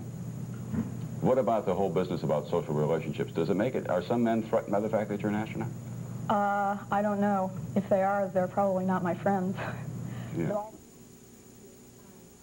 This is Doug Adair in the News What's For newsroom. It would take just a moment to tell you that we will have a psychologist, a child psychologist, at 5:30 tonight to talk about what possible damage is done to children by what they have seen today of the shuttle explosion. We'll be with Senator Glenn in Washington, of course, the math teacher in Akron who taught astronaut Judy Resnick, the teacher Gail Klink in Newark, who was one of the Ohio finalists in choosing a teacher to go into space. We'll talk with the OSU rocketry expert for his opinion on what has happened, and we'll be with school children in Grandview, also at Westerville North. So please join us at 5:30. Program. They are so gifted in so many ways. A PhD in electrical engineering. She was an enthusiastic gardener. She was a classical pianist. And despite her protestations that she couldn't do things better than some of the men, all of the men told me that when she operated that big Canadian arm at the back of the payload, she had a great touch, that she had real dexterity. It may have been a result of her piano training, but at any rate, it is a great loss for everybody. We have now a schematic that we can show you that we will superimpose, as it were, over some of the pictures that we saw earlier today. These are the actual pictures, and then the schematic, as you can see, lays over so you can get a better sense of what we're talking about. Could we put that back up there again? Okay, fine. Anyhow, we're watching it now begin to blow up, and as you can see, the shuttle itself was on the bottom. The two solid rocket boosters were on either side, and the external tank is what appeared to come apart, although it's, I must emphasize that Jess Moore from NASA, who knows a great deal more about this than I do, refused to speculate based on those pictures. He's looked on them, he's looked at them, he's listened to all of us as we have made our observations today that it appeared to be a problem with the external tank, and he refused to get into that speculation, as well as he should not get into it, because after all, we want the best kind of investigation to go forward. Bob Bazell at the Jet Propulsion Laboratory in Pasadena, California, right now. Bob, what are they saying out there about the nature of the investigation? Well, the nature of the investigation isn't something that's being conducted here. This is the headquarters for unmanned spaceflight. However, one of the things that was interesting here is that so many of us who cover space regularly were here because of the Uranus mission of the Voyager spacecraft. And even the most veteran, hardened, experienced space reporter, there was just such a state of shock here among people who had seen so many space launches one after another to see what had happened today. When you're talking about the external fuel tank, and we're just speculating here as we have been all day long, obviously that was what exploded. The question is whether it was the first thing to explode and whether it was the thing that initiated the explosion, and I guess that's the key question, because when we do look at those pictures, there's no question that that huge barrel of liquid hydrogen and liquid oxygen, one of the most explosive combinations that human beings can put together, did go up and annihilate everything that had been left of the space shuttle. There's no question about that. The question is what initiated it. One of the things that will certainly be looked at in the investigation, and I'm not at all suggesting that this is what happened, but one of the things that will be examined in the investigation is that there are what NASA calls pyrotechnics. There are explosives on board the shuttle which are designed to blow it up. Now, there are hundreds of safety devices to keep those things from going off accidentally, but there is a man called the range safety officer whose duty it is to watch the shuttle, and in case it starts to go way off course and approach a populated area, he presses a button that would cause the shuttle to blow up. Now, those pyrotechnic devices are one of many, probably hundreds or even thousands of things that they're looking at as a possible malfunction. So, as Jess Moore said before, just from looking at that tape, all that you can see is that there was an explosion. You can't see what caused it, and it's probably going to take them an awful long time. One of the things that was interesting to me, having watched so many launches and looking at it, is that there wasn't a single indication of anything going wrong whatsoever. There was talk about the launch looking slow and everything, but as we've done earlier in the day, if you play it back next to normal launches, in fact, it wasn't slow. It has to do with camera angles. There was talks about funny noise, but that has to do with the wind condition. It was a cold day, so it would have sounded much different to anybody who was there than it would on a normal 40 humid afternoon. There was nothing, no indication whatsoever, because if there had been, they would have radioed it to the crew. It would have been some evidence of it in the conversation. The only thing there was the permission for Dick Scobie, the commander, to go ahead to full throttle, his acknowledgement of that command, and then apparently as he just was going to full throttle, there was the explosion. So it's going to take quite an investigation to find out. At this point, there are no clues whatsoever. Tom? Thanks very much, Bob Bazell, who, as he indicated, he's watched a good many of those, and they are magnificent sights on takeoff, as they were today, as a matter of fact. In the original flight, I remember a man saying it's a real pant flapper. You have no sense of what it's like on takeoff, the sheer raw power of the space shuttle and its attached propellant systems until you're there and can feel it, as you actually can, as it sweeps across the Cape, the sound and the reverberations on takeoff, and it's a sight of utter majesty. And then today, that sight of utter majesty turned into a sight of utter horror. John Palmer's in New York now with additional information on this national tragedy, which has been going on now for almost 6 hours. John Palmer. Yes, Tom, a national tragedy. It is a very sad day, and another sad statistic. A total of 11 children now have apparently lost at least one of their parents as the result of the explosion and the downing of the Space Shuttle Challenger. A catastrophic fire that blew apart the Space Shuttle just about a minute and a half after it took off. A few minutes ago, the Associate Director of NASA and the head of the Houston Space Center, in that very brief announcement and took a few questions down at the Cape, he said that the space program had experienced a national tragedy, and he said there was no evidence the crew had survived. It's now after sundown in that search area, about 18 miles off the coast from Cape Canaveral. And as Jess Moore told us about 45 minutes ago, they have found no evidence, no debris, and certainly no sign of any survivors whatsoever. Jess Moore announced that he has formed an interim board to investigate, to review the facts right immediately, and to impound all information, all computer data, to get ready for another more formal board that will really look into the cause to see what happened. He said he would not speculate on the cause of the explosion because he said it was just too early, and as Tom just mentioned, he said that he was not going to speculate on the basis of those tragic pictures we see of about a minute and a half into the flight, the explosion there of the space shuttle. Again, he said there were no reports of any debris recovered. He was asked if there was any pressure whatsoever to get this particular shuttle off the ground. It had been delayed several days. It was delayed again today a couple of hours because of the freezing temperatures there and because of some icicles. Its predecessor, the Columbia, had been delayed for 7 days. They had planned 15 different space shuttles throughout this year of 1986. Obviously, they're not going to make that schedule, and there was even some doubt because of the delays of the last 2 shuttles that they were going to be able to make it. Moore said that all he could say is, obviously, from his observation and from ours and from everyone's, there was an explosion. He said, for now, the space program is suspended. He said there were no unusual weather conditions whatsoever. He said they sent up the usual airplanes early in the morning. They sent up weather balloons. It has been noted, though, that the jet stream was unusually far to the south in the last 24 hours, moving down over central Florida. At about an altitude of 7 to 9 miles, the speed of the jet stream of the winds there clocked at about 100 miles an hour this morning. It was well below freezing. That doesn't mean that this perhaps had anything whatsoever to do with the tragedy that occurred, but it was a low of 25 for several hours overnight at Cape Canaveral, and that came up at about 10 o'clock in the morning to about 32 degrees, and the launch went off at 11:38 Eastern Time, the explosion following about a minute and a half later. There will be, of course, no State of the Union address tonight. The President, addressing the nation a short while ago from the Oval Office, stated, of course, that he wanted to come and talk about the state of the nation, but because of the tragedy, he said he was pained to the core, he and Mrs. Reagan pained to the core that this was a day of national mourning.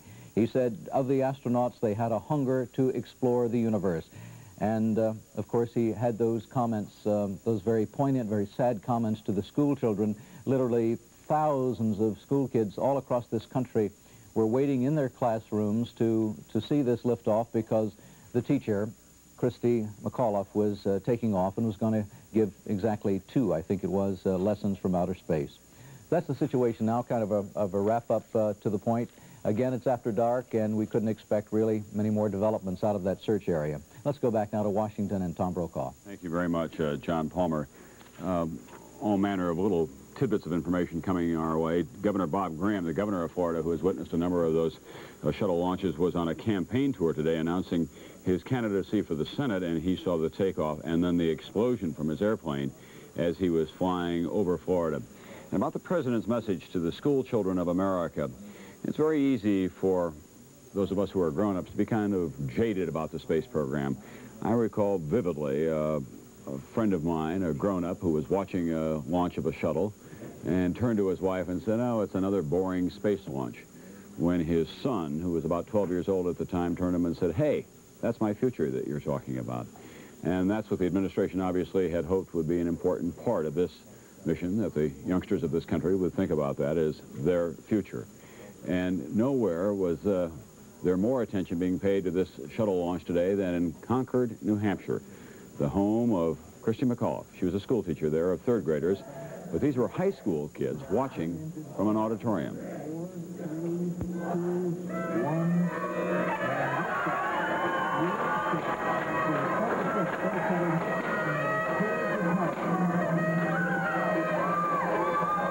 The unalloyed joy of high school students with a kind of unofficial holiday as they watched what appeared to be the successful takeoff of the Challenger with Christy McAuliffe on board. And then the realization that something terrible was wrong.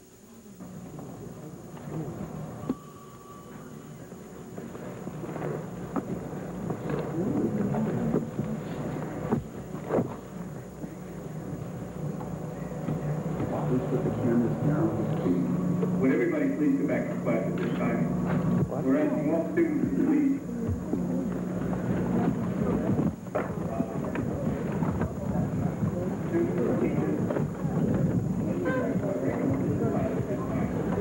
The best and worst, of course, of live television coverage coming together there in that auditorium as we were all able to watch what happened to what turned out to be their friend and then 6 other people that we cared about as a nation, the astronauts, as the shuttle blew up. And we were all suspended for a time between a state of belief and disbelief, not quite sure what we were seeing could in fact happen, because we have come to expect so much from high technology. But then the slow realization that in fact that our worst fears now were being realized. I will tell you that as a journalist who's covered the space program for a long time, that's been at the back of the mind of a lot of us. Maybe one of these will blow up on the pad or blow up in the sky someday, and we have to watch it, but we always kind of put it at the back of our mind, never quite believing that it would happen. The astronauts who were involved in today's flight were interviewed before they went off about their feelings and their thoughts. Most of them, of course, not expressing fears because they're not built that way, frankly. Here's what some of them had to say about what lay ahead, they thought.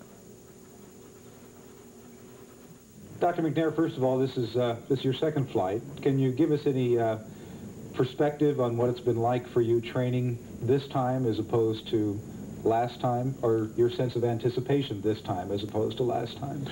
Well, starting with my sense of anticipation, I would say it's greater this time than the first, simply because I know how great it is, how nice it is, and how much fun it is, and how fascinating the entire experience is. Training the second time around, I would have to say, is a little easier. A lot of it you've done already. It's a matter of refreshing. I do have some new payloads that I have to start at ground zero with and learn, but having done it really has its advantages. But I do look forward to this, and it's as challenging. One cannot get lax about it, approach it with the same amount of caution as the first or any time, but overall it's not as taxing. Well, Mr. Jarvis, you are finally going to get to go up. You must, in addition to the fact that you're going to be doing a lot of things for your company, you must be, as an individual, be fairly charged up at this point. I've been charged up since last March, and so this is kind of a culmination of a dream come true. Well, what do you look forward to after this, Colonel? You've got a couple of flights. You'll have a couple of flights under your belt after you get back from this one. What's your goal after this? Well, I hope to stay with the space program. Certainly fly more missions. I've been looking forward to this for a long time, and I expect to stay with the program. Looking forward, like I said, to more missions and some involvement to future programs downstream. So I enjoy the space program. I'm very intrigued by the challenge it offers, and I look forward to staying with it as long as I can.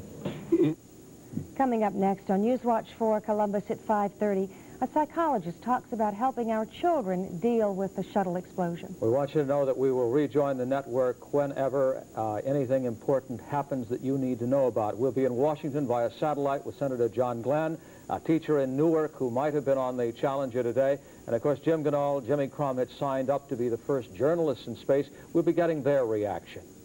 And 5:30 is live from Otterbein College tonight. What never happened did happen today, and a lot of Central Ohioans can't believe it. Tonight we'll have the full reaction to the tragedy today. Be sure to stay with us. It was a clear blue sky at Cape Canaveral this morning. Thousands had gathered to watch the historic launch. This was the first mission to carry a civilian in space, Krista McAuliffe, a teacher from New Hampshire. Also on board, 6 others, including Ohio native Judith Resnick, who grew up in Akron. After so many delays, the countdown was finally underway. Shuttle mission, and it has cleared the tower. Roger, roll, Challenger. Finally, liftoff, 11:38. McAuliffe's parents and some of her school children were huddled below in a special VIP section. It looked so good. The broad white plume of the shuttle billowed into the atmosphere. But then, just 1 minute later, just after the astronauts were told to go full throttle, an incredible blast, an explosion and fireball so immense that it splintered the shuttle into fragments that showered the Atlantic below for the next 45 minutes. On the ground, disbelief, uncertainty, and confusion. Downrange. Have flight controllers here looking very carefully at the situation. Obviously a major malfunction. Ironically, it was just a few days ago that McAuliffe's husband, Steve, told ABC that his wife was fully aware of the dangers involved, and yet she was thrilled with the prospect of going. Has she been disappointed at all by the disappointments of the Space Shuttle Challenger, or Columbia, that there was a frequent delays in taking off, and then there was a difficulty in landing? Is she concerned about that?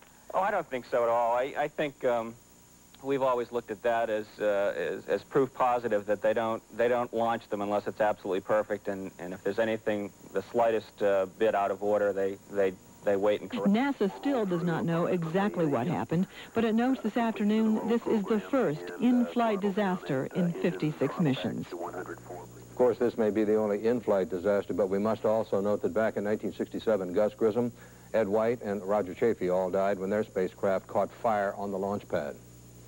One of the astronauts, the second woman in space, hails from our state of Ohio. Judith Resnick is a native of Akron. The 36-year-old grew up in that northern Ohio city. Resnick also has relatives here in central Ohio as well. After working for RCA and Xerox, the electrical engineer joined the NASA space program in 1978. Resnick's specialty was the shuttle's mechanical arm. In this interview in 1982, Resnick talked to ABC News about that mechanical arm. Last week in Florida to witness the launch of the Challenger, with their friend and fellow teacher aboard. But after repeated delays, Gail Klink returned home to Newark last night. Right now, I'm sorry that I didn't stay the extra day because I feel like we need to be with each other right now. Understandably, today's tragedy left Gail Klink shaken. But never for a moment did she question the wisdom of her motivation or that of Krista McAuliffe. I don't think Krista's life was any more tragic a loss than the other people on the crew. They all knew what they were doing when they went on board. I think people will still apply to go. I still would be willing to go. Gail Klink will remain a NASA space ambassador. She's already given 64 presentations on the space program. I still claim it's the safest vehicle on land, sea, or air, and its record is better than most vehicles. I hope, and I'm sure Krista would say this too, that this doesn't stop the space program. The benefits are so overwhelming. When Gail Klink returns to teaching Spanish and English here at Newark High School, she'll tell her students that while she has lost a friend in Krista McAuliffe, she has not lost her faith in the value of the space program. Ted Hart, Action 6 News. Of course, it was Krista McAuliffe and not Gail Klink that NASA actually selected. McAuliffe quickly became the focal point of this mission, and the entire country watched as a teacher from New Concord, New Hampshire, prepared to fulfill a dream. When she left her classroom behind for a semester of space training, 37-year-old Krista McAuliffe temporarily traded 12 years of teaching for a new kind of learning. Listen to her description of the airplane ride that simulates zero gravity. As you peak that parabola at the top, you have about 20 or 30 seconds of weightlessness, and all of a sudden, just like Peter Pan, you start flying up, and it was just unbelievable. That's the enthusiasm that's made her a favorite of students at Concord High School in New Hampshire.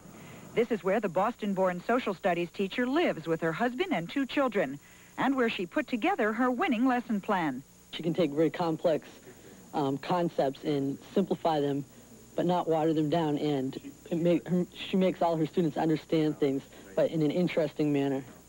That's also what helped her application stand out among the 11,000 NASA received, and what changed her life. The teacher who will be going into space, Krista McAuliffe.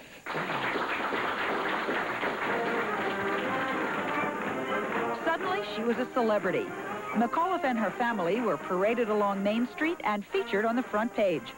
When she reported to NASA's Johnson Space Center in Houston, she was poked and prodded and outfitted and observed. She's a sort of a risk taker. She does the unusual, the way she runs a class, and she's not afraid of things. She lives life. She's not afraid of it.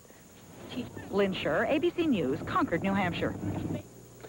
Well, today's tragic events certainly have had a terrible impact on all of us, of course. We will continue our coverage of the NASA tragedy in a moment with the reaction of a Columbus area boy who wants to be aboard a future shuttle.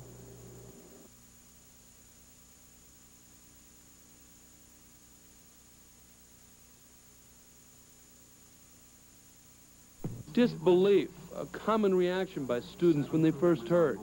A library television brought the tragedy into reality. 1 minute 15 seconds, velocity 2,900 feet per second, altitude 9 nautical miles, downrange distance 7 nautical miles. Then when I saw it, I realized how serious it was and how really close to home it did hit with Dave and everything. And I just started realizing how really serious it was. And I felt really bad for Dave. And it's weird to think that it could have been him, and we're lucky that it wasn't, but we're really sorry for the people that did die in it. I was kind of shocked at first, and then I went in, watched the TV, and watched it on live TV, and it was true. Everybody was really shocked. It was silent in there, and I don't think anybody believed it would happen at first, after all the successful missions it had had earlier. Wayner had dreamed of making this flight. He also had met Krista McAuliffe.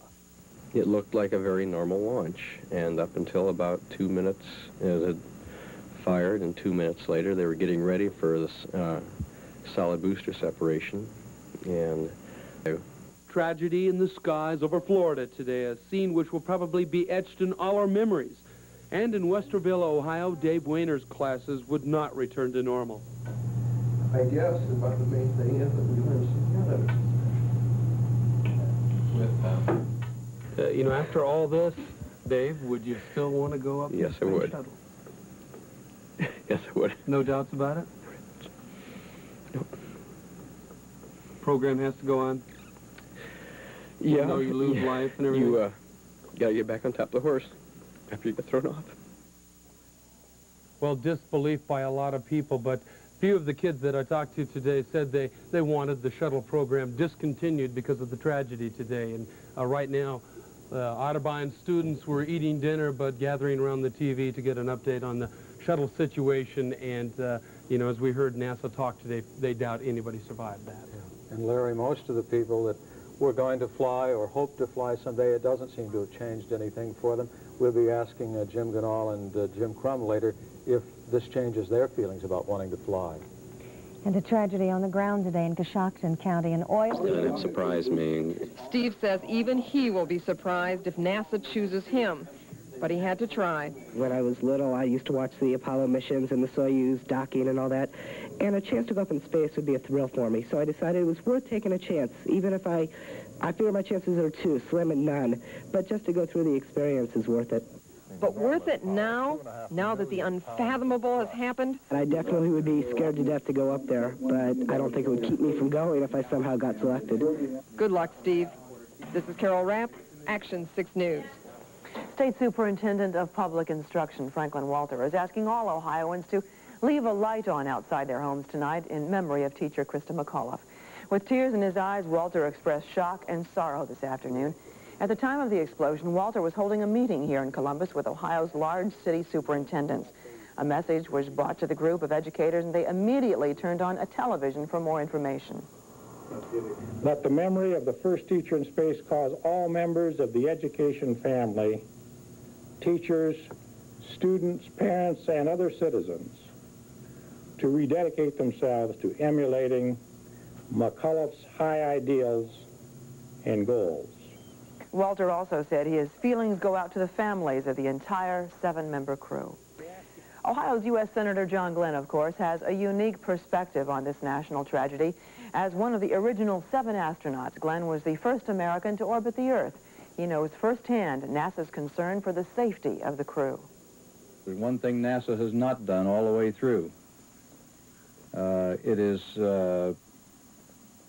take a chance on cutting corners. And we've grown accustomed to success. It's been an amazingly successful program so far. You know, I remember one of the TV commentators, I won't say which network, but one morning talking about when there was a delay, commenting, when are we going to get turn this turkey into an eagle? We'd become so accustomed to getting these things off on time that safety was obviously being, at least in that commentator's mind, was being given short shrift. Why aren't we running these things like a regular airline schedule? Well, the fact that NASA has not done that. They've run it with the idea of safety first and foremost, and that's been the way it's been operated ever since the days when I was in that program many years ago. Senator Glenn also said he'd go back into space in a moment. Reaction from people in Columbus ranged from shock to disbelief to anguish. During the noon hour today, drivers pulled their cars off the road and headed for local television stores, and people watched. Many times we've seen that. Here's the close-up, and there is the explosion aboard the Space Shuttle Challenger happening about 11:39 Eastern Time, and you see now what appears to be... Well, there was a lot of disbelief at first. I think people really didn't know quite what was going on. After that, there was just a lot of silence. People watching the TV, not really knowing what's going on. The shock, and the students were sent back to class. Brian Ballard was in that class. He's the editor of the school newspaper. And a few weeks ago, when he was asked if he'd like to go into space, he said, yes, I'd be nervous. Well, today, when asked the same question, he said, I'd have to think more about it. I'd be afraid now instead of just nervous. Karen Agan is a school psychologist here in the Columbus area, and fear is what most children are probably experiencing tonight.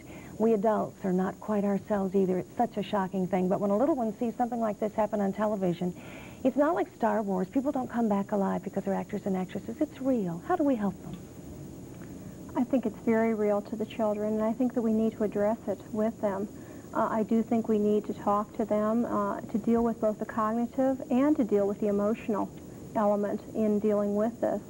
I think cognitively they were probably pretty well informed in their own schools today. There are a lot of questions that they will have about the technical kinds of things, and I think the schools would probably best deal with that. As far as the feeling component goes, I do think that we need to address our own feelings and those of our children. I'm concerned that a parent would engage in reflective communication with their child.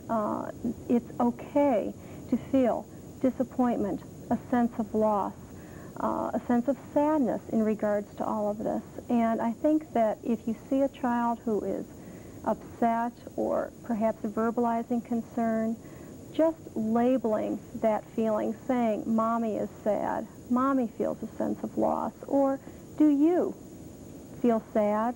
You know, you're not really angry, you're not really upset, you're sad about all of this, and it's okay to work that out. Is there any kind of behavior we should look for that might be a danger sign that this is affecting our child a little too much? I think most children will react to it within the next couple of days, and that is certainly appropriate behavior. I would be somewhat watchful for a child who would have ongoing behaviors that might be escalated, maybe a change in behavior, erratic behaviors that you haven't seen before, sleeplessness. Nightmares? Nightmares is a possibility, maybe an unusual fascination with the whole space situation, etc. I think that, you know, the kids need to deal with it, and that's a very normal reaction, but anything that would be out of the ordinary. I would very much like to see that, you know, a parent would deal with it as much as they feel capable, and then hopefully utilize their school psychologists or mental health professionals in the field to... Nice to know you school psychologists are out there. And you are with the Upper Arlington School System? Yes, I am. We thank you for being with us, Karen. Through all her training, Krista McAuliffe's husband, Stephen, and their children, Scott and Caroline, Krista said recently that 9-year-old Scott understood what she was doing, but that 6-year-old Caroline called occasionally to ask, Mom, are you in space yet? The State Superintendent of Schools has asked us all tonight to help honor Krista. Also have had 6 years as the teacher type of program, and obviously we're extremely sad. I think it rivals the shooting of John Kennedy for most of us. Everybody remember where I was today when I heard. How about how you feel now about going into space? You still want to do it? I still would do it. It's still, you realize that it's a calculated risk. But I think right off the top of your head, it's like Jim said, I think the last time I sat in front of a television set and cried was when Mr. Kennedy was assassinated. And I did the same thing today. I didn't know any of these people, but I felt, I think as Jim did, that we'd lost a good friend. 7 such courageous people.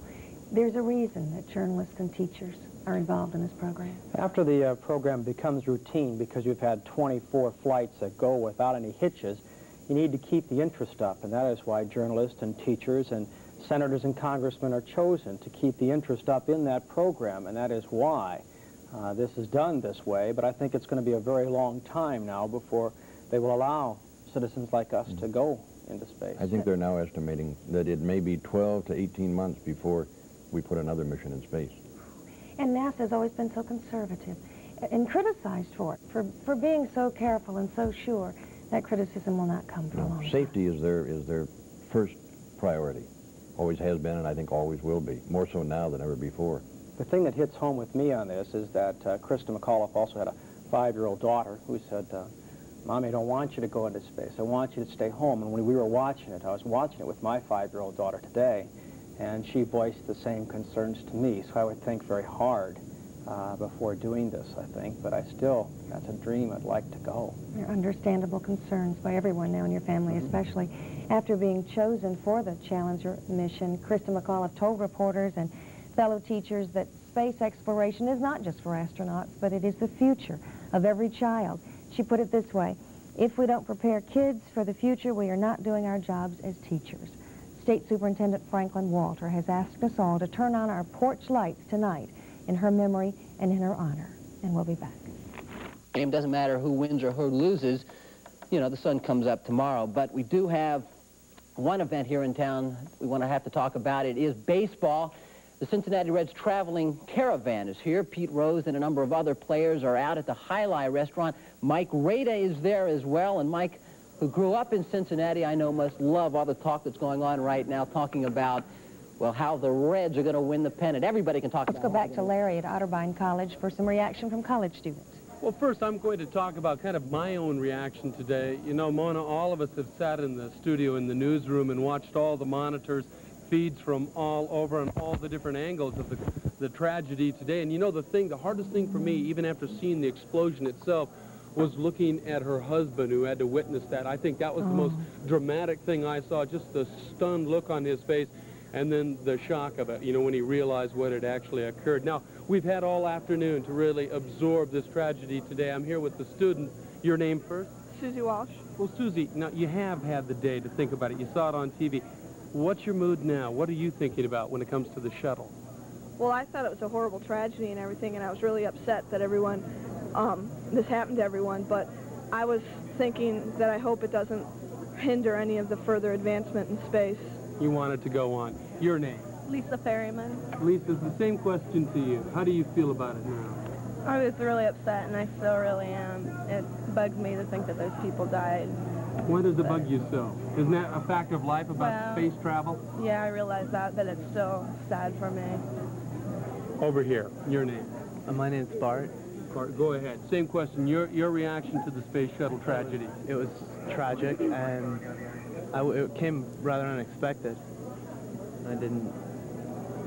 Should they go on with space travel, with the space shuttle program? I think they should. I think that those people should be you know, honored though for their commitment and, you know, what happened, what they gave for the program.